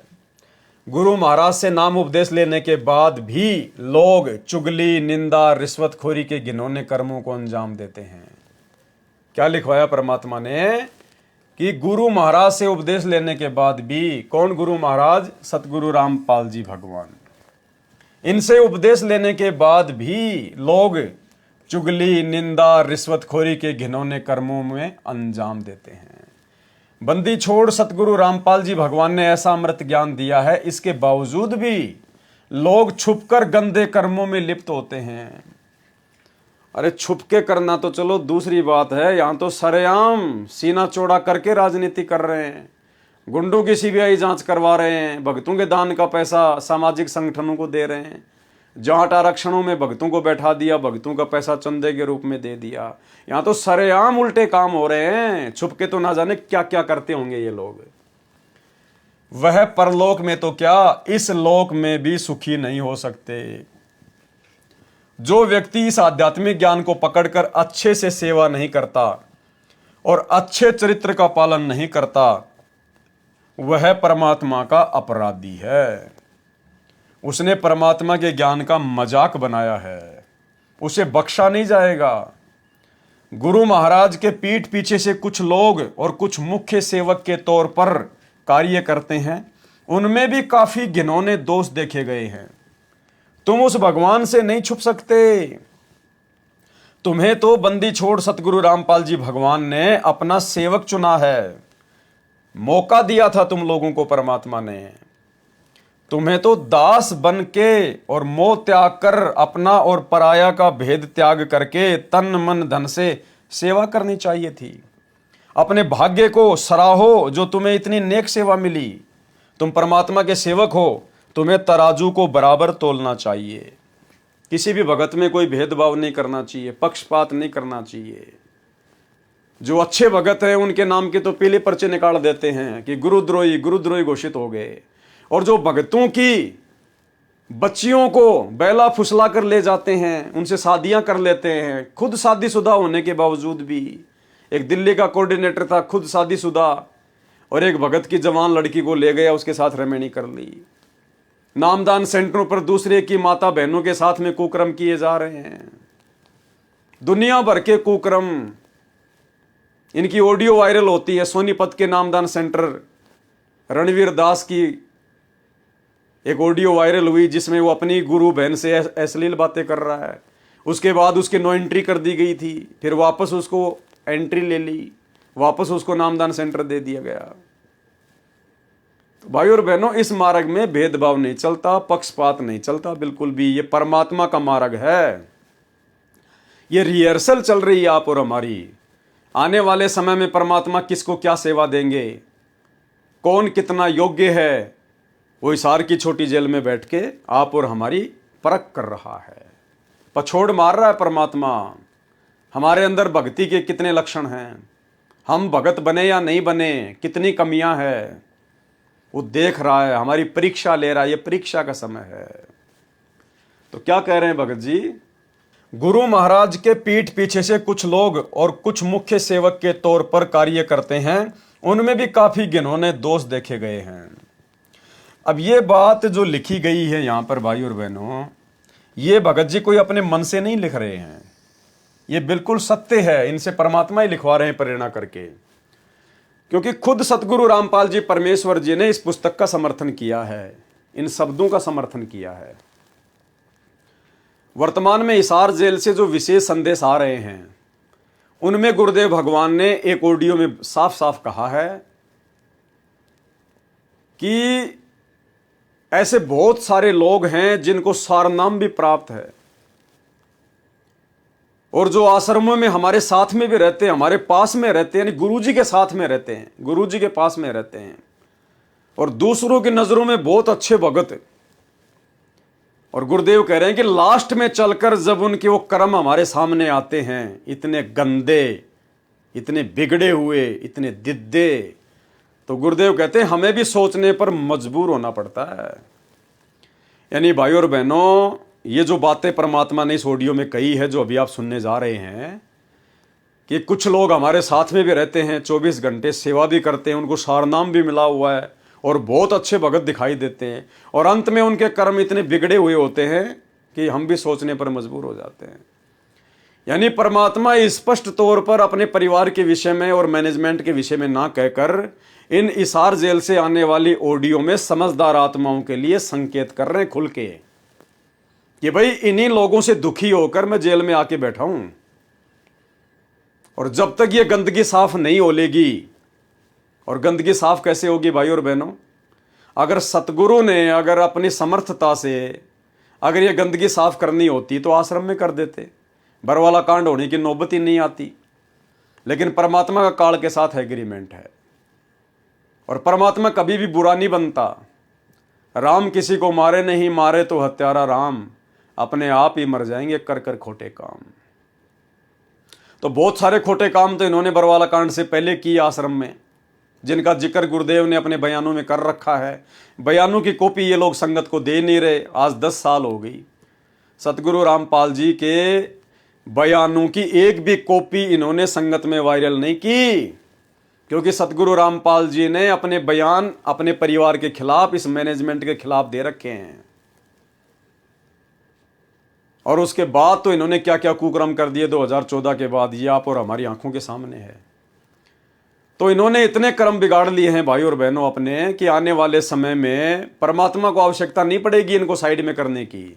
ये अपने कर्मों के चलते खुद ही साइड में हो जाएंगे, खुद ही। तो वो ऑडियो सुनिए आप, जो हिसार जेल से आई है, उसमें परमात्मा ने किस प्रकार से हम जिन लोगों को अपनी अज्ञानता और नादानी के चलते गुरु जी का बेटा बेटी भाई बंधु समझ रहे हैं, बहुत अच्छे भगत समझ रहे हैं, ये तो सार नाम प्राप्त है, तो सार शब्द मिल गया, और हम उनके पीछे लट्टू बन के घूमते हैं कि बस इस भगत के पैर पकड़ लो, इस भगत की गुलामी कर लो, मैं तो वैसे सतलोक चला जाऊंगा। तो उन लोगों के विषय में गुरुदेव क्या कह रहे हैं सुन लीजिए। फिर वो बताते हैं, गरीब कोट वर्ष करे साधों की, पत्थर का जल में क्या भीजे, चंदन बन में रंग लागे, एक बांस बिटन भी ना सीधे। परमात्मा गरीबदास जी कितना प्यारी व्याख्या करते हैं कि कोटि वर्ष करे संगत संतों की, सतगुरु की, पत्थर का जल में के भीजे। पत्थर को पानी में डाल दो कितने में, और 100 वर्ष के बाद निकाल लो, उसका कभी असर नहीं। उसको एक दूसरे एक साथ बिठा दो, जब आगे निकलेंगी चिंगारी पाटेगी, जबकि पानी से तो सब नरम हो जाते हैं। इसी प्रकार बताया है कि जो निकम्मी आत्मा है, पत्थर हो चुके हैं काल के बकवाद कर करके, वो सत्संग में कितने दिन रहो, उनका कभी असर नहीं हो, उन बकवाद करनी ही करनी। अब जैसे कई भक्त हैं, दिखे ऐसे हैं जैसे बहुत बड़े भगत है, बहुत निकट रहते हैं हमारे, और अंत में उनके कर्म इसे गद्दे पावे, हम सोच भी नहीं सकते। तो ये गलतियां हैं, इनको सुधारना पड़ेगा अपने। माई और बात तेरे काम न आवे, संतों शरण लाग रे, मुके सोवग पलत में बंदे, जाग जाग नर जाग रे, जाग जाग नर जाग। गुरु महाराज के पीठ पीछे से कुछ लोग और कुछ मुख्य सेवक के तौर पर कार्य करते हैं, उनमें भी काफी घिनौने दोष देखे गए हैं।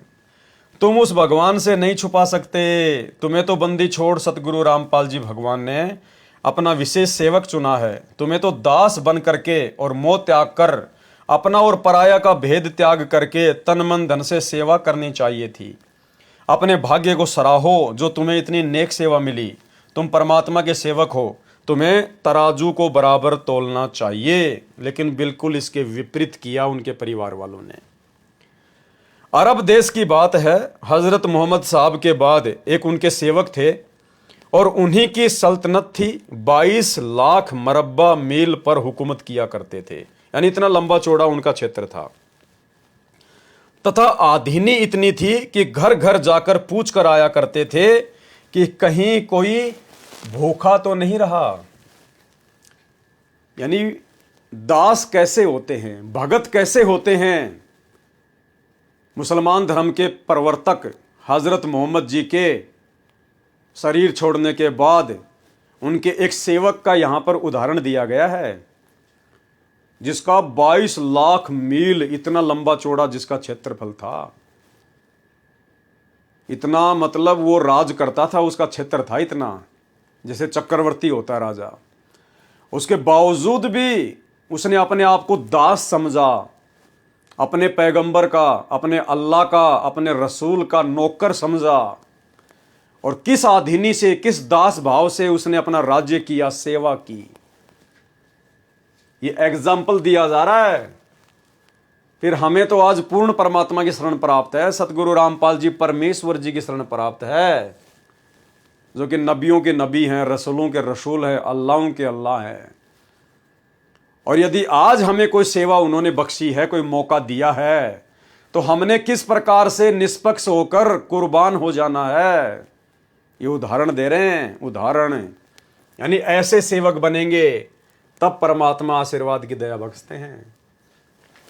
किसी को किसी चीज का कोई अभाव तो नहीं है। यहां तक भी सुनने में आया कि इस नगरी में एक बुजुर्ग बीमार बुढ़िया रहा करती थी, जिसकी सेवा करने वाला कोई नहीं था, उसका टट्टी तक उठाया करते थे। वो राजा खुद अपने हाथों से एक बीमार बुढ़िया उसका लैट्रिन उठाया करते थे, उसका टट्टी उठाया करता था। तथा एक बार उसी के बेटे ने शराब के नशे की हालत में किसी बहन या बेटी से बदसलूकी कर दी। एक बार उस राजा के बेटे ने शराब के नशे में और पर्जा में किसी बहन या बेटी के साथ में बदसलूकी कर दी, और वह बहन उस बादशाह के पास आई और कहने लगी कि सुना है आप तो बड़े न्यायकारी हैं, हजरत मोहम्मद साहब के पद चिन्हों पर चलते हैं, क्या आप मेरा भी न्याय करेंगे? बादशाह ने कहा, हुक्म करो, आपके साथ क्या अन्याय हुआ है? उस बहन ने कहा, आपके बेटे ने मेरे साथ बदसलूकी की है, कृपया करके मुझे भी न्याय दिलाइए। तब बादशाह ने सिपाही भेजे और अपने बेटे को बुलवाया। थोड़ी देर बाद सिपाहियों ने उसके बेटे को हाजिर कर दिया। तब बादशाह ने बेटे से पूछा, बेटा क्या यह औरत सही कह रही है कि तुमने इसके साथ बदसलूकी की है?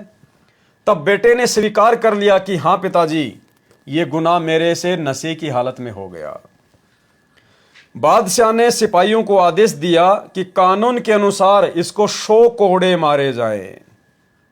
वह कोड़े इतने खतरनाक होते थे कि 2 कोड़े यदि घोड़े को भी पड़ जाएं तो घोड़े की भी हालत खराब कर दें। सिपाहियों ने लड़के को चौक में बांध लिया और कोड़े मारने लगे। अभी 10 ही कोड़े लगे थे कि वह दर्द सहन नहीं कर पाया और उसकी मृत्यु हो गई।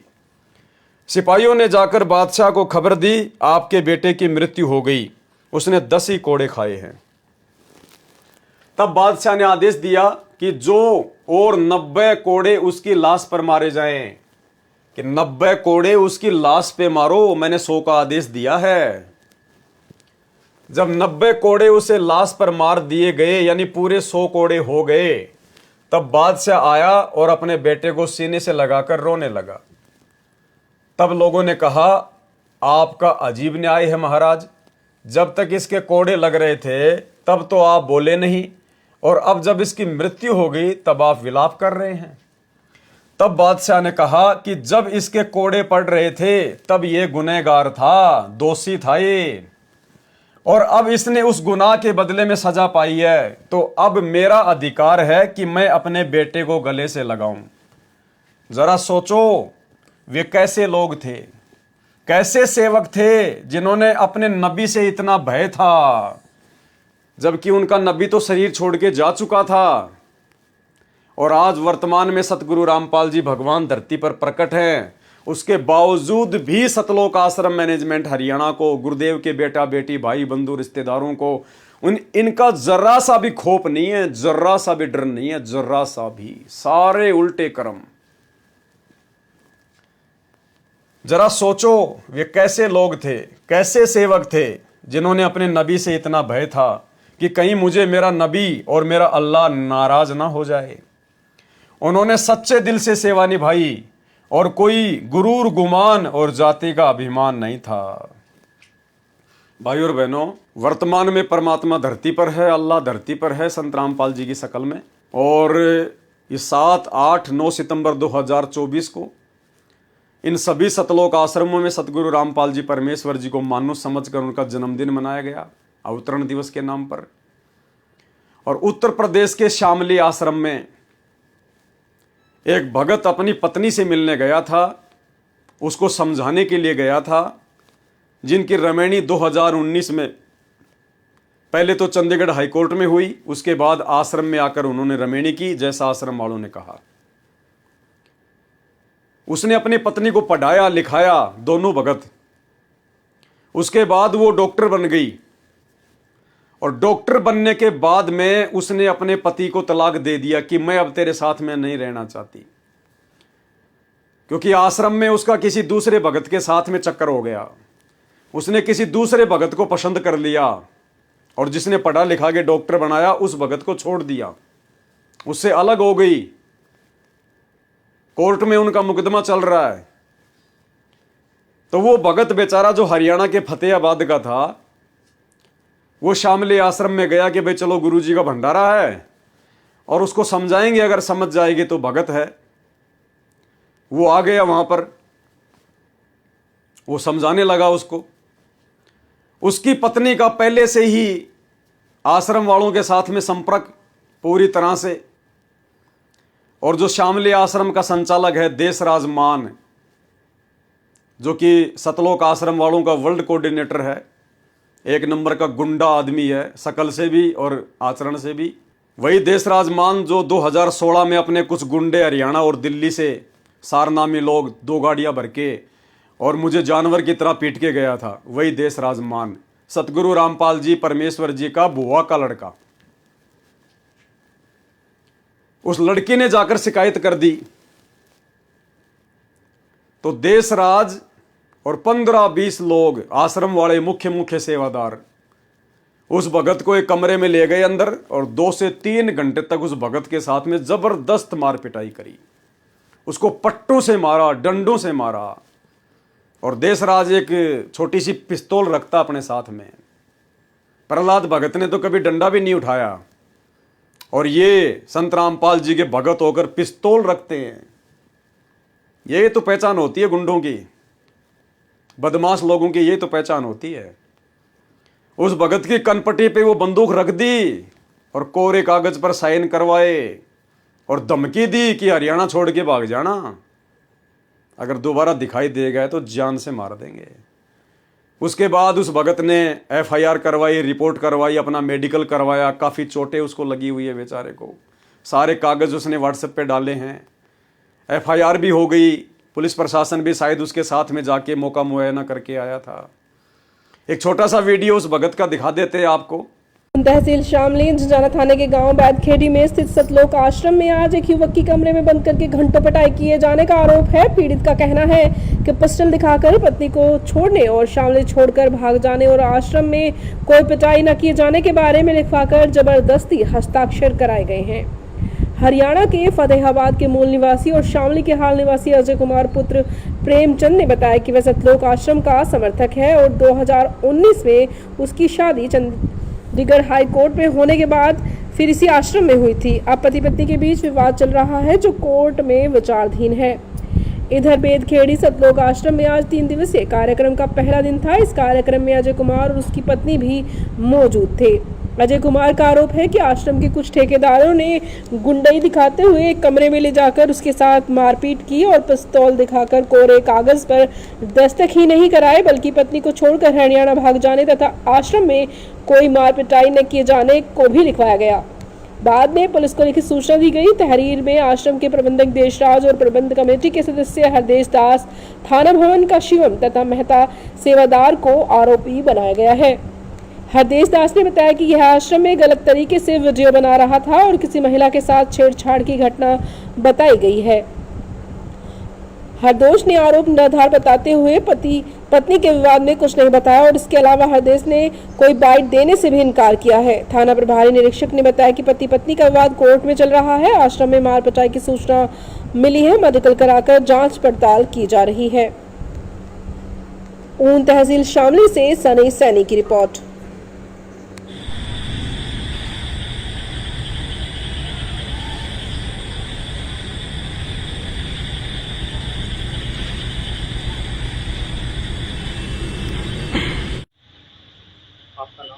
अजय कुमार है मेरा नाम जी। कहाँ के रहने वाले? शामली का रहने वाला हूँ, टंकी कॉलोनी में रहता हूँ। प्रॉपर हरियाणा है मेरा शहर। मीडिया वाले के पास फोन किया था, क्या मामला है? मामला इस तरह है कि 2019 में मेरी जो है लव मैरिज हुई थी और जो मेरी पत्नी है वो मेरे साथ रहती थी गुजरात में, और फिर उसके बाद उनको मैंने लिखाया, पढ़ाया, GNM वगैरह करवाई, उनको मैंने सरकारी नौकरी लगवा दी और यहाँ पे उनकी पोस्टिंग हो गई। अपना थाना भवन ब्लॉक है, यारपुर गांव है, CHO की पोस्टिंग हुई, शालिनी शाक्या उसका नाम है। और जी फिर आज क्या हुआ है जी, आश्रम में मैं गया हुआ था, वेदखेड़ी आश्रम में, तो वहाँ पे जी शादी कब हुई? शादी 2019 में हुई मेरी। शादी कहाँ पर हुई थी आप? हमारी शादी चंडीगढ़ हाई कोर्ट में हुई थी जी।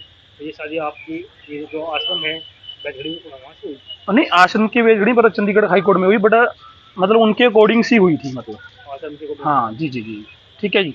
तो अब उसके बाद जी मैं यहाँ पे रहने के लिए, मतलब मेरी जो वाइफ है उनकी पोस्टिंग यहाँ पे होगी यारपुर में, तो मैं अपना सारा सामान वगैरह उठा के यहाँ पे ले आया। 2023 में उनकी पोस्टिंग हुई थी। पोस्टिंग के दौरान जी वो फिर अपने बयान उन्होंने चेंज कर दिए, वो मेरे साथ मतलब मना कर दी रहने के लिए। अब आज आश्रम में, सतलोक आश्रम वेदखेड़ी है, आश्रम बुरा नहीं है, पर वहां पे जो आज मेरे साथ हुआ, जो करवाने वाले हैं उनका आपको नाम बता रहा हूं, उन्होंने मेरे साथ बहुत ही अत्याचार किए और मुझे एक बंद कमरे में ले जाकर 15-20 लोगों ने बहुत मारा पीटा और मुझे जान से मारने की धमकी दी। और कई जगह मुझे गुम चोटें भी आई हुई हैं, मेडिकल भी करवाया गया है, जिंजाना, और पिस्टल मेरी कनपटी पे रखकर उन्होंने, हाँ जी हाँ जी, किसने रखा क्रम पे? ये देसराज है जी, ठीक है, उन्होंने पिस्टल मेरी कनपटी पे रखकर सब बयान मेरे से लिखवा लिए, मतलब गलत बयान कि लिख तू यहाँ पे ये करने आया था, वो करने आया था। अब जब उन्होंने मेरे को मारा पीटा, बहुत बहुत मारा पीटा, और ऐसा मारा पीटा कि वहां से मैं मर के ही निकलता, मैं बचने वाला नहीं था। बट मेरे फोन भी दोनों ले लिए गए और जो मेरी सब इंस्टाग्राम आईडी, फेसबुक आईडी अपने नाम की कर ली गई है, किस नाम से? कबीर साहिब के नाम से कर लिया उन्होंने। तो पहले मेरी अपनी इंस्टाग्राम आईडी थी, उसमें 35,000 फॉलोवर थे, और जो मेरा फेसबुक ग्रुप था उसमें भी थे। इन्होंने अपने ही नाम से अपने ही कर लिया, और उसके बाद मेरे को धमकी दी इन्होंने कि अगर तुझे शामली, तुझे छोड़ के जाना पड़ेगा, अगर तू यहाँ रहे तुझे जान से मार देंगे। और मुझे काफ़ी चोटें भी आई हैं और मेरी लिप्स ये सब में, और इसमें देसराज और हरदेश और शिवम सैनी थाना भवन से है ब्लॉक, और एक है अपना मेहता जी, और उसके साथ 10-15 लोग थे जो कुछ हरियाणा के रहने वाले थे। उन्होंने मुझे बहुत बेरहमी से मारा, एक बंद कमरे में 4 घंटे लगातार, मुझे 3 घंटे लगातार मुझे मारते रहे, थप्पड़ों थपड़ी, और मेरा मार मार कर उन्होंने बुरा हाल कर दिया। मारने की वजह क्या थी? मारने की वजह ऐसी ये कि मेरी पत्नी के साथ वो थे, खड़े हुए थे, उन्होंने डिवोर्स दिलवाना चाहते थे, और मैंने कैराना कोर्ट में 9 सेक्शन डाला हुआ है मुकदमा, और इस अकॉर्डिंग में उनको लगा हुआ था कि अब हमारे आश्रम की बदनामी हो रही है, ठीक है। और इस विवाद में उनको चलते उन्होंने एक प्लानिंग की, उन प्लानिंग के हिसाब से आज मैं आश्रम में विशाल भंडारा था, तो वहां पे मैं तैयार होकर रेडी गया, मैं चलो जाके आता हूँ आश्रम में। तो आश्रम में जब मुझे उन्होंने एक बंद कमरे में ले जाकर बैठा लिया, और फिर उन्होंने मुझे मारा और पिस्टल मेरी कान पट्टी पे रख दी, और फिर जो मुझसे उन्होंने क्या लिखवा? उन्होंने मुझे गलत बयान लिखवाए कि तू अपनी पत्नी के पीछे आया है और ठिकाने लगाने आया है उसको, ये लिख, और डिवोर्स दिलाने की धमकी दी, वो भी लिख, और ये भी लिखा कि तू, मतलब उन्होंने गलत गलत चीजें, मतलब उन्होंने ये भी लिखवाया कि तू आश्रम में आया, तेरे साथ हाथोपाई नहीं हुई है, कोई मारपीट नहीं हुई है, ये भी लिख। और उन्होंने मुझे बहुत बेरहमी से मारा, जबकि फिर मुझे लिखना पड़ गया। तो इसी कारण जब इंसान के आगे मौत आती है तो फिर इंसान और क्या करे। फिर अगर मैं ना लिखता वो मुझे मार देते, और मुझे उन्होंने, और पटे से, एक पटा था, उन्होंने मेरे को पटे से भी मारा बहुत ज्यादा, और यहाँ पे मेरी गुम चोटें बहुत आई, और उनमें मेरा मेडिकल भी हुआ है, और आगे की कार्रवाई हमने पुलिस में दे दी गई है तहदीक। तो किस टाइम घटना है? ये सुबह मॉर्निंग की 11 बजे की घटना है आज की। और मेरे लिप्स, हाँ जी, ये मेरा लिप्स देखिए आओ, यहाँ है जी, ये तो आपने तहरीर दी है थाने में? जी दी है मैंने। क्या कहा है? अब आगे की जो है वहाँ के सब इंस्पेक्टर जो है पुलिस अधिकारी हैं वो कार्रवाई करेंगे। और मैं ये कहना चाहता, और उसके बाद में ये न्यूज़ दुनिया भर के अखबारों में आ गई कि संत रामपाल जी के आश्रम में आश्रम के ठेकेदारों के द्वारा इस प्रकार से मारपीट की गई, पिस्तौल कनपटी पे रख दी गई, टीवी चैनलों में न्यूज़ चलने लग गई। तो ये हैं कलयुगी सेवक, ये हैं कलयुगी नौकर। इन्हें कोई अपने नबी का, अपने रसूल का, अपने अल्लाह का, इन्हें कोई डर नहीं है, कोई भय नहीं है। एक तरफ तो वो राजा हजरत मोहम्मद का सेवक जिसको अपने रसूल से, अपने नबी से इतना डर कि ऊपर जाकर क्या मुंह दिखाऊंगा, अपने बेटे तक को उसने मौत के घाट उतरा दिया। और एक तरफ ये कलयुगी नौकर, ये कलयुगी भगत सतलोक आश्रम मैनेजमेंट हरियाणा वाले। इन आश्रमों में रंडीबाजी होती है, वेश्यावर्ती होती है इन आश्रमों में, गुंडागर्दी होती है इन आश्रमों में, ये भक्ति नहीं है यहां। ये सब कुछ काल प्रेरणा से चल रहा है, सब कुछ काल प्रेरणा से। ये रंडीबाजी का खेल तो सतलोक आश्रम वालों ने, मुख्य मुख्य सेवादारों ने बरवाड़ा आश्रम में शुरू कर दी थी। गुरुदेव ने खुद अपने बयान दे रखे हैं, भेजो ना बयान भाई, डर क्यों रहे हो। खुद गुरुजी ने स्वीकार कर रखा भाई कि आश्रम में गलत काम होते थे लेकिन मैंने नहीं किए, सेवादार और समिति वाले करते थे। स्पष्ट कह रखा गुरुजी ने अपने बयान में। करो बयान संगत में वायरल, तुम्हें डर किस बात का है? लेकिन डर इस बात का कि गुरुजी ने बयान इन लोगों के खिलाफ दे रखे। तो भाई ये रंडीबाजी का खेल तो बरवाड़ा आश्रम में भी शुरू हो गया था, इसलिए तो भगवान ने इस आश्रम को उजाड़ना पड़ा। नहीं, इस परमात्मा के रहते सहते और काल आश्रम की ईंट भी उखाड़ सकता है क्या? लेकिन जानबूझ के परमात्मा ने आश्रम को उखाड़ा, क्योंकि वहां पर गंदगी इतनी फैल गई थी। और अब तो वो जेल में बैठे जाके, और बाहर किसी को कोई डर नहीं, किसी को कोई भय नहीं, क्योंकि जो व्यक्ति गुरु को मानुष मानकर उसके साथ में रहता है उसको कोई डर नहीं होता, कोई भय नहीं होता उसको। तो सारे उल्टे काम इन सतलोक आश्रमों में होते हैं। एक जयपुर के नामदान संचालक का एक ऑडियो वायरल हो रही है, एक लड़की के साथ में सरेआम वैश्यावर्ती हो रही है। बताओ, जयपुर नामदान संचालक है कोई, पहले तो उसको प्रहलाद संभालता था, प्रहलाद हरसोलिया, फिर उसका छोटा भाई, उसकी ऑडियो वायरल हो रही है, सोजत आश्रम से कोई लड़की के साथ उसका चक्कर चल रहा है। तो सरेआम वैश्यावर्ती, सरेआम रंडीबाजी, सरेआम गुंडागर्दी। एक बिहार के नामदान सेंटर वाले की कैसे मारपीट का ऑडियो आया था। सत्संग के बहाने एक बहन को बुलाया, उसके साथ में बलात्कार किया, पुलिस FIR हो गई।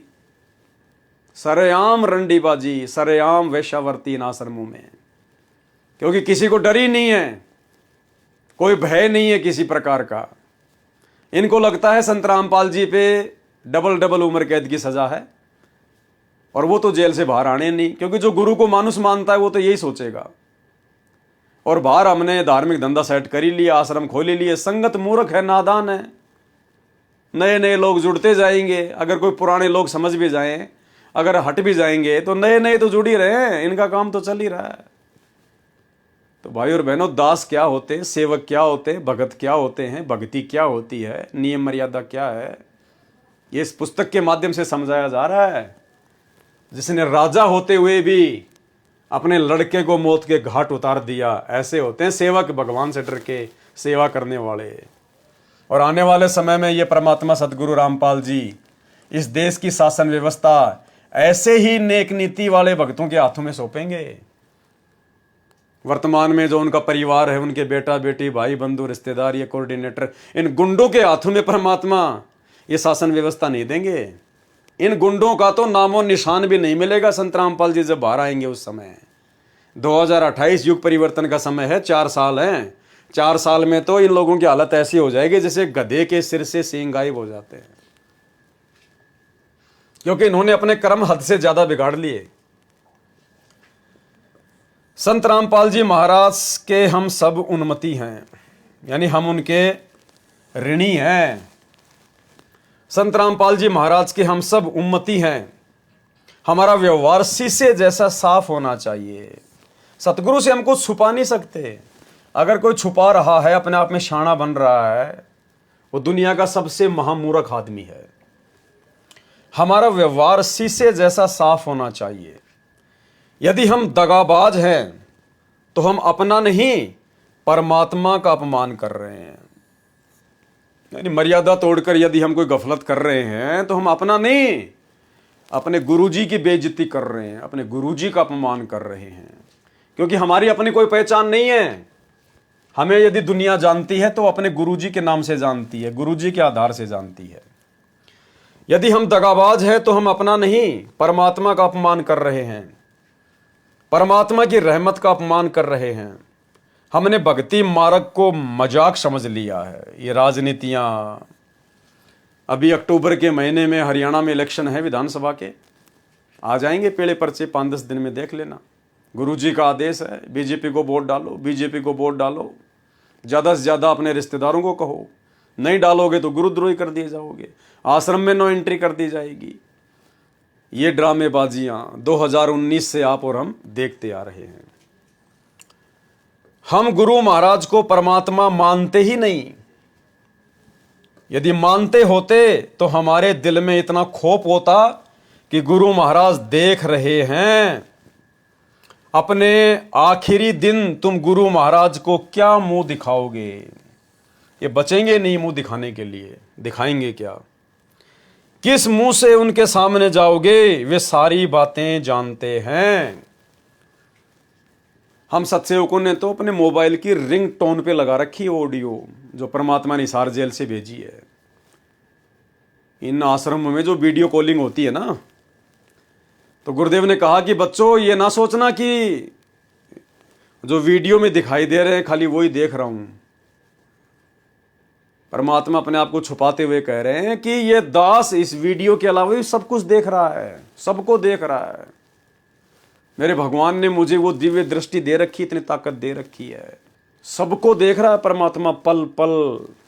वीडियो कॉलिंग की आवश्यकता तो इसलिए पड़ रही है क्योंकि लोग गुरु जी को मानुस मान रहे हैं।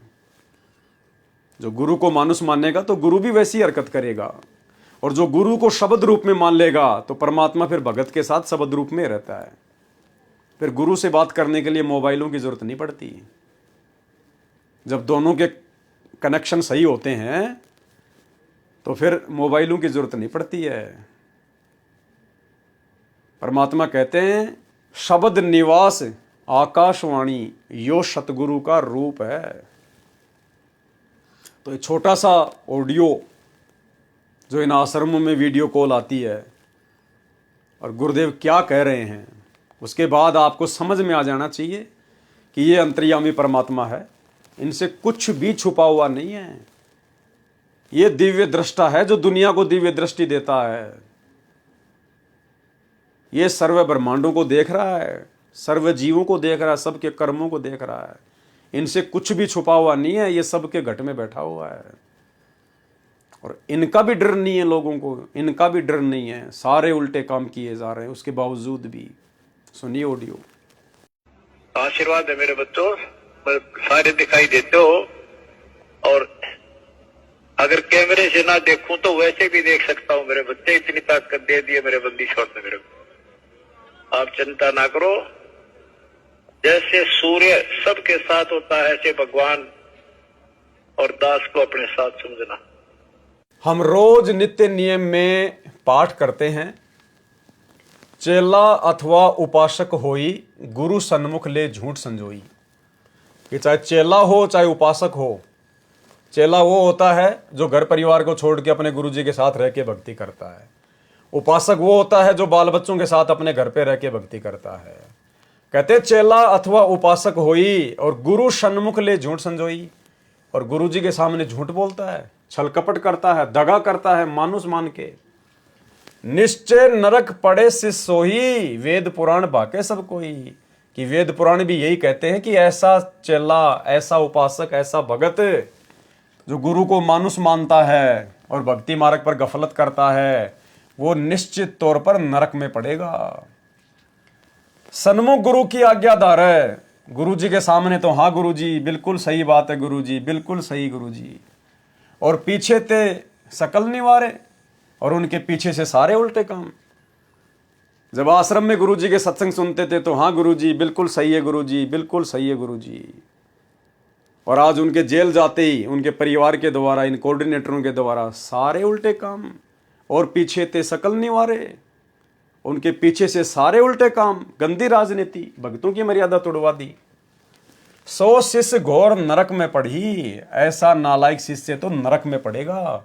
यानी भगत होने के बावजूद है, भगत होने के बावजूद जो व्यक्ति इस प्रकार का आचरण करता है वो नरक में पड़ेगा निश्चित तौर पर। और रुधिर राद पीवे नहीं तरे है, रुधिर खून पिएगा, मवाद पिएगा, फिर कभी पार नहीं हो पाएगा।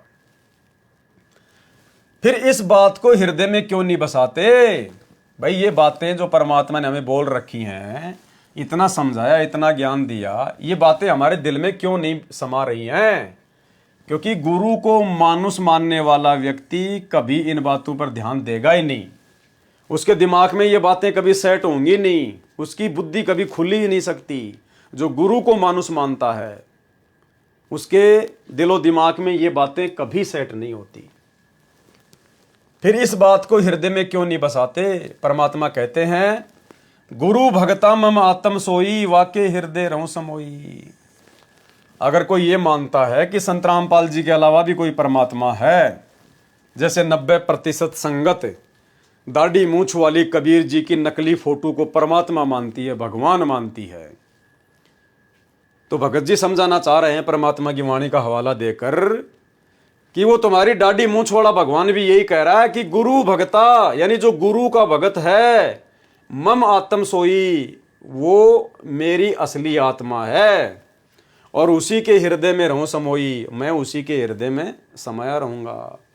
जो गुरु जी के प्रति वफादार है, परमात्मा कहते हैं मैं भी उसी का साथ दूंगा। और जो अपने गुरु से दगा करता है, धोखा करता है, उनकी मर्यादा तोड़वाता है, राजनीति करता है, स्टेडियम बनवाता है, गुंडों की सीबीआई जांच करवाता है, दान का पैसा दुरुपयोग करता है, लोगों को चंदे के रूप में पैसा देता है, भक्तों को काल की गोद में बैठाता है, तो परमात्मा कहते हैं ऐसे दगाबाजों से तो मैं भी दूर रहता हूं। तो सोचिए गुरु उनके नजदीक कहां होगा, केवल उनकी बैटरी चल रही है, बैटरी। और ये कितने दिन चलेगी भाई? ठीक है, गुरु की शरण में रह के, गुरु के साथ में रह के बैटरी जल्दी चार्ज होती है, लेकिन गुरु से दगा करके फिर डिस्चार्ज भी उतनी तेज होती है। तो 4 साल है युग परिवर्तन के, 24 चल रही है, 28 लास्ट है। उससे पहले पहले इनको दिन में तारे नजर आ जाएंगे, इन मुख्य सेवादारों को। अब भगवान क्या बताते हैं? दूसरा तरीका कि जो गुरु का भक्त है, मेरे उस संत का भक्त है, अनुयायी है, श्रद्धालु है, सच्चे दिल से साधना कर रहा है, प्रत्येक आज्ञा का पालन करता है, तो कहते हैं उस मेरे वाले, मेरे भेजे गए हंस संत के का जो भक्त है वो मेरी आत्मा है, वो मेरा सच्चा यानी प्यारी आत्मा है और उसके हृदय में मैं समाया रहता हूँ।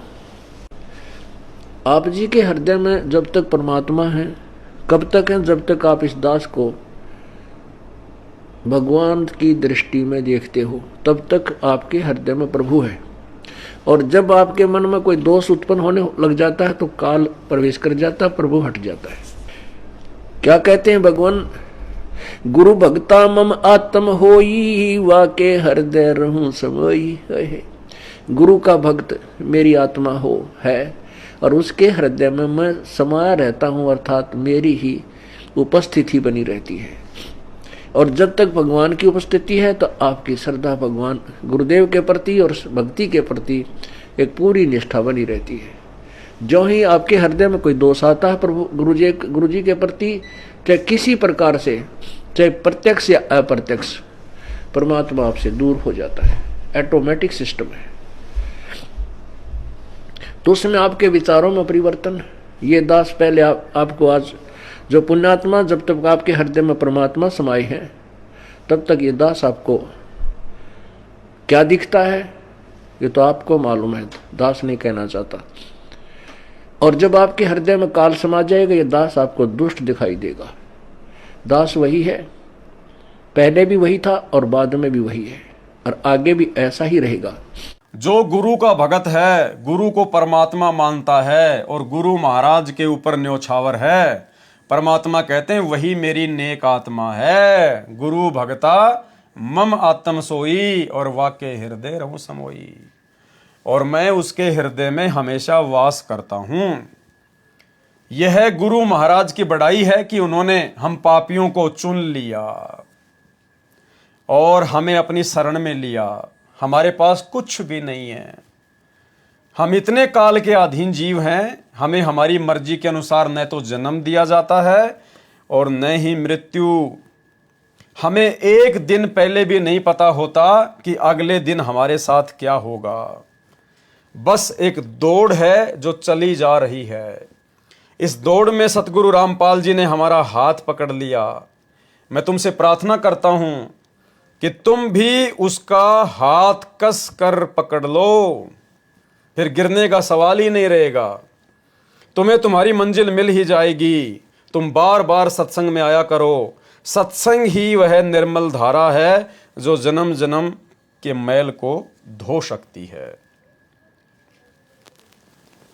कबीर साहिब जी ने कहा है, कबीरा इंद्र की घड़ी, इंद्र की एक घड़ी और कुआ 12 मास, सत्संग की आधी घड़ी और सुमरन वर्ष 50। क्या कहते हैं परमात्मा? इंद्र की एक घड़ी होती है 24 मिनट की। कहते हैं इंद्र देवता तो मात्र 24 मिनट अगर बारिश कर दे अच्छे से, और कुआं 12 मास, तो कहते तुम कुआं खोदकर 12 महीने में भी इतनी जमीन की सिंचाई नहीं कर पाओगे, इतना पानी उपलब्ध नहीं कर पाओगे जितना यदि वो इंद्र मेहरबान हो जाए और एक घड़ी में जो बरसात वो कर दे, 24 मिनट में जो बरसात वो कर देगा, तुम 12 महीने में कुआं खोद कर भी उतना जल नहीं निकाल पाओगे। और सत्संग की आधी घड़ी और सुमरन वर्ष 50। सत्संग का इतना फायदा है, कहते हैं चाहे तुम 50 साल सुमरन कर लो, और सत्संग में अगर तुम आधी घड़ी यानी 12 मिनट भी अगर तुम ढंग से बैठ गए, ध्यान पूर्वक तुमने सत्संग सुन लिया और उस पर अमल कर लिया, तो कहते हैं 50 साल के सुमरन के बराबर वो 12 मिनट का ध्यान से सत्संग सुनना है। यानी इतनी कीमत, इतनी वैल्यू है। एक कुएं से साल भर सिंचाई करते रहो तो भी वह एक सीमित क्षेत्र की सिंचाई ही कर पाएगा, परंतु यदि आधी घड़ी भी वर्षा हो जाए तो वह पूरे इलाके को सींच देती है। घर बैठकर यदि तुम 50 वर्ष तक भी सुमरण करते रहो तो भी उतना फल नहीं मिलता जितना फल आधी घड़ी सत्संग में आने से मिलता है। भक्ति मुक्ति के दाता सतगुरु भटकत प्राणी फिरंदा, उस साहिब के हुक्म बिना नहीं तरवर पात हिलंदा। भक्ति और मुक्ति के दाता तो गुरु महाराज हैं। कौन है? गुरु महाराज। भक्ति मुक्ति के दाता सतगुरु। तुम अपने मन के अनुसार कितनी भी साधना और भक्ति करते रहो, इससे तुम्हें कुछ हासिल नहीं होने वाला। गुरु की कृपा के बिना कुछ भी प्राप्त नहीं हो सकता। कबीर साहिब जी ने कहा है, मन का मनिया प्रेम डोर चंदा समझ चकोरी, और प्रेम बिना ना चीज मिले चाहे माला फेर लो कोरी। मन का मनिया प्रेम डोर। मन का मनिया यानी सतनाम के सुमरण के विषय में कहा है कि सच्ची श्रद्धा से पूरी मर्यादा में रहते हुए यदि हम मन का मनिया फेरेंगे, सुमरण करेंगे और चंदा समझ चकोरी और अपने गुरुदेव भगवान से चकोर पक्षी की तरह लगाव रखेंगे, कहते हैं प्रेम बिना ना चीज मिले। बिना प्रेम के कोई भक्ति वाली चीज तो मिल ही नहीं सकती। चाहे माला फेर लो कोरी, चाहे कितनी माला फेर लो, कितनी भक्ति कर लो, अगर आपका प्रेम अपने गुरुदेव भगवान में नहीं है तो आपको वो वस्तु कभी भी प्राप्त नहीं हो सकती, चाहे कितने वर्ष साधना कर लो। परमात्मा कहते हैं बिना प्रेम पावे नहीं, चाहे करोड़ समाधि लाओ। तो सतगुरु में प्रेम कब उपजेगा? जब हम सतगुरु को परमात्मा की दृष्टि से देखेंगे। भाई जब हम पतिव्रता पद पर आएंगे तभी तो हमारे अंदर वो प्रेम उपजेगा। अगर हमारे 2-2 भगवान, 3-3 भगवान, 4-4 भगवान मान के चलेंगे तो कैसे प्रेम उपजेगा? एक औरत के 4 पति हों, 2 पति हों, तो कैसे वो सबको समान रूप से प्यार करेगी? कर ही नहीं सकती। तो संगत दाढ़ी मूछ वाले कबीर जी की फोटो को भी भगवान मान रही है, संत रामपाल जी को भी अपना गुरु मान रही है, दादा गुरु जी की फोटो भी रखी है दरबार में, पंडित चितानंद जी की फोटो रखी है, गरीबदास जी की रखी है। तो हम तो द्रौपदी बन के घूम रहे हैं, हमारे तो 5-5 पति हैं, प्रेम कहाँ से उपजेगा? तो ये दया भी साध संगत से जुड़े हुए भाई बहनों के ऊपर परमात्मा ने बख्शी है। आज सतगुरु से यदि किसी का असली प्रेम है, असली लगाव है, तो केवल साध संगति से जुड़े हुए भाई बहनों का है। यदि गुरु महाराज से प्रेम ही नहीं, उनसे लगाव ही नहीं, तो फिर तुम्हारी भक्ति उधारी है, अधूरी है। प्रेम बिना भगत नहीं बन सकते, प्रेम बिना भगत के लक्षण नहीं प्राप्त हो सकते। दया गरीबी बंदगी सुमता सील करार, ये लक्षण है भगत के, कहे कबीर विचार। और ये सारी बातें बंदी छोड़ सतगुरु रामपाल जी भगवान के अतिरिक्त और कोई नहीं समझा सकता। यानी जो ज्ञान गुरुदेव भगवान ने दे दिया, अब उसके अलावा कुछ भी बाकी नहीं है भगत बनने के लिए। और अगर अब भी किसी के समझ में ये बातें नहीं आई है, नहीं आ रही है, तो फिर दूसरा कोई रास्ता नहीं है। वही पूर्ण पुरुष हैं, वही पूर्ण परमात्मा हैं, वही आदि पुरुष हैं जिन्होंने सब खंड ब्रह्मांड की रचना की। जो ऐसे गुरु को छोड़कर अन्य उपासना में सम्मिलित रहता है तथा सतगुरु के गुण बुलाकर अपनी मौज में मस्त रहता है, वह तो यमदूतों की खुराक है। इन आश्रमों से जुड़ी हुई संगत और ये जितने भी सेवादार हैं, गुरु जी के परिवार वाले हैं, ये सब यमदूतों की खुराक है, यमदूतों की खुराक है। क्योंकि इनमें से कोई भी अपने गुरु को परमात्मा नहीं मानता। सिर पर हाथ धर्यो सतगुरु ने, तोड़ दिया सब भ्रम का जाड़ा। ऐसे गुरु तज करे आन उपासत, सो नर नरक पड़े तत्काला। गुरु को छोड़ गैर गुण गावे, आन बजे उसका मुंह काला। यानी सिर पर हाथ धर्यो सतगुरु ने, तोड़ दिया सब भ्रम का जाड़ा। सतगुरु ने आशीर्वाद दिया, सिर पर हाथ रखा, अपना तत्व ज्ञान दिया, सारी शंकाओं का समाधान कर दिया, सारे भ्रम का नाश कर दिया। ऐसे गुरु तज करे आन उपासत, जो ऐसे गुरु को छोड़कर और दूसरों की उपासना करता है, दूसरों के कहने पर ज्यादा चलता है। गुरु को तजे भजे जो आना, आता पशुओं को फोकट ज्ञाना। आज ये 90% संगत जो सतलोक आश्रमों से जुड़ी हुई है, ये अपने गुरुजी को छोड़कर गुरुजी के परिवार को महत्व दे रही है। उनकी बेबुनियादी और मनमाने आचरण वाली बातों को महत्व दे रही है। उनके कुकर्मों में उनका सहयोग कर रही है, आर्थिक रूप से, शारीरिक रूप से। तो क्या कहते हैं यहां पर कि गुरु को तज करे आन उपासत, सो नर नरक पड़े तत्काला। वो फिर नरक में जाएगा, चाहे कितना बड़ा भगत है। गुरु को छोड़ गैर गुण गावे, ये तो राजनेताओं के गुण गाते फिर रहे हैं अपने सतगुरु को छोड़कर, आश्रम वाले। और आन बजे उसका मुंह काड़ा, इनका तो मुंह काड़ा होगा अंत में। आज तक सनातन धर्म में हजारों लाखों ऋषि मुनि हुए, परंतु किसी ने भी इतना निर्णायक ज्ञान नहीं दिया, क्योंकि वे स्वयं भी तत्व ज्ञान से परिचित नहीं थे। बंदी छोड़ सतगुरु रामपाल जी भगवान ने हम नादान जीवों पर दया करी है। इस सतगुरु महाराज के जितने भी गुण गाए जाएं वे कम हैं।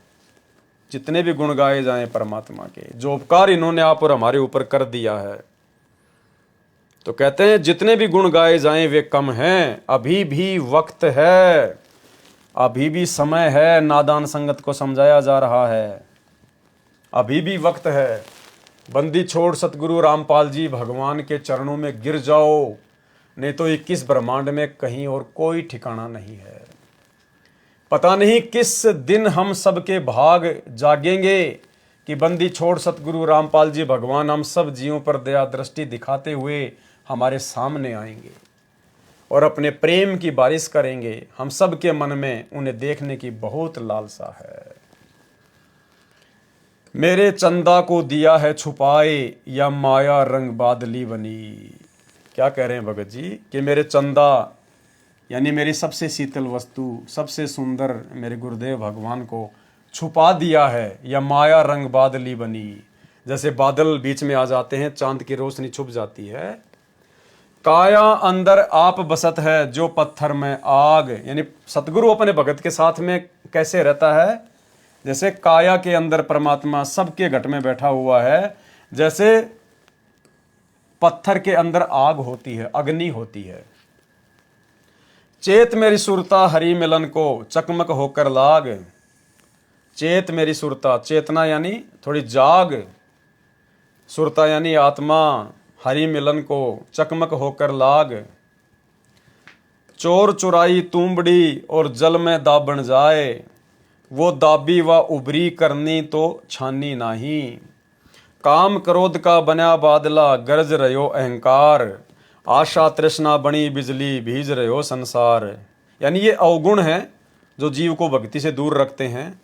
प्रेम पवन जब से चली, बादल दिया उड़ाए। कहे कबीर सुनो भाई साधो, चंदो भी दिखे हुए आए। तो इस कदर हम जब हमारे गुरुदेव भगवान से प्रेम करेंगे, हमारा प्रेम उमड़ेगा इनके प्रति। और प्रेम कब उमड़ेगा, जब हम गुरु को भगवान मानेंगे, गुरु को परमात्मा मानकर उनके साथ परमात्मा जैसा व्यवहार करेंगे। जब हम इनकी भक्ति को मर्यादाओं में रहकर करेंगे तो ऑटोमेटिक भक्ति का असर होगा, भक्ति का प्रभाव होगा, प्रेम हमारे अंदर उमड़ेगा।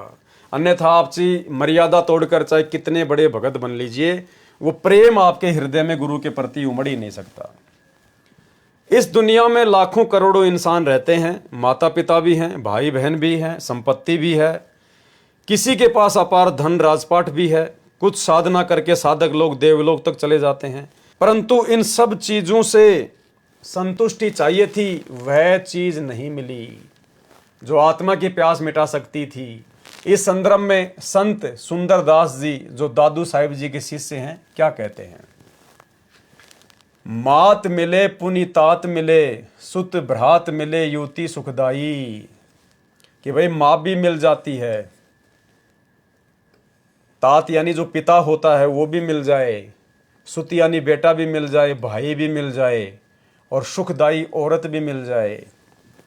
राज मिले, राजपाट भी मिल जाता है इंसान को, गजबाज मिले, हाथी घोड़े भी मिल जाते हैं, सब साज मिले मनवांछित पाई, सब मनवांछित चीजें भी इंसान को प्राप्त हो जाती हैं। लोक मिले सुरलोक मिले, यानी यहाँ का भी आप राजा बन जाओगे, देवलोक भी आपको मिल सकता है। विधि लोक मिले बैकुंठा जाई, आप बैकुंठ में भी जा सकते हैं। सुंदर और मिले सुख सब, संत समागम है दुर्लभ भाई। यानी दुनिया में हर चीज सुलभ है, लेकिन संत समागम, सच्चे संत का सत्संग, सच्चे संत की शरण, कहते हैं ये दुनिया में सबसे ज्यादा दुर्लभ है। और भाई और बहनों, परमात्मा ने आप और हमारे ऊपर मेहर करी, परमेश्वर ने ये चीज हमें सबसे पहले सुलभ कराई, बिना मांगे दी परमात्मा ने। हमें तो पता ही नहीं था भगवान क्या होती है, भक्ति क्या होती है, हम तो अपनी सांसारिक जीवन में मस्त थे। ये तो परमात्मा ने आके हाथ पकड़ा, हमारा सौभाग्य। और ये सृष्टि की सर्वश्रेष्ठ वस्तु समागम सत्संग गुरुदेव भगवान ने हमें दिए, हमें ज्ञान कराया, आत्म ज्ञान दिया, परमात्म ज्ञान दिया। बंदी छोड़ सतगुरु रामपाल जी भगवान के शरण में आने के बाद जो आनंद मिलता है, जो उनकी भक्ति में अंतःकरण की दशा होती है, वह बयान भी नहीं की जा सकती है। परमात्मा कहते हैं, राम बुलावा भेजिया, दिया कबीरा रोए। और जो सुख है सच्चे सतगुरु की शरण में, उनकी संगत में, उनके सत्संग में, वो बैकुंठ में ना होए। बंदी छोड़ सतगुरु रामपाल जी भगवान के ही चरणों में आत्मा का सर्व सुख और परमानंद है। संत समागम वास्तव में दुर्लभ है। संतों की संगत से इंसान कौड़ी से अनमोल हो जाता है। संतों की संगत से मानव जीवन में क्रांति आती है तथा हमेशा के लिए दुविधा चली जाती है। परंतु बड़े भागी होते हैं वे लोग जो संतों की कदर करते हैं तथा उनके आगे विनम्र होते हैं। तो भाई और बहनों, भक्ति और भगवान पुस्तक के संदर्भ में जो वीडियो बनते जा रहे हैं, आज ये 8वां पार्ट था। तो आज के वीडियो में केवल हम इतना ही लेंगे। कल रात्रि 9 बजे गुरुदेव भगवान के आशीर्वाद से इस पुस्तक भक्ति और भगवान के ऊपर 9 नंबर का वीडियो लाइव चलेगा।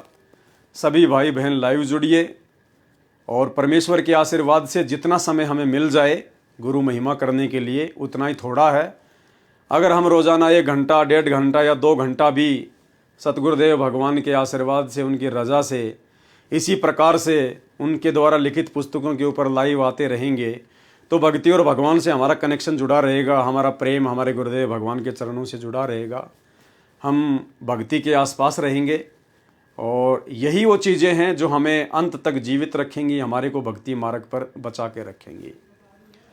तो भाई और बहनों, ज़्यादा से ज़्यादा हमारी कोशिश होनी चाहिए कि प्रथम जो प्रायोरिटी है, जो प्राथमिकता है, वो हमने पूज्य गुरुदेव भगवान के द्वारा दी गई भक्ति को देना है। यानी जितना हो सके उतना हमने प्रथम नाम का या सतनाम का जो भी आपको मिला है, हमने उसका सुमरण करना है ज़्यादा से ज़्यादा। और जब भी मौका मिले गुरुदेव भगवान के सत्संग अवश्य सुने। 1 घंटे का तो परमात्मा का आदेश है कि 1 घंटा तो हमने सपरिवार बैठ के सत्संग सुनना ही सुनना है। इसके अलावा ज़्यादा सुन सकते हैं तो बहुत ज़्यादा बेनिफिट है, बहुत ज़्यादा लाभ है।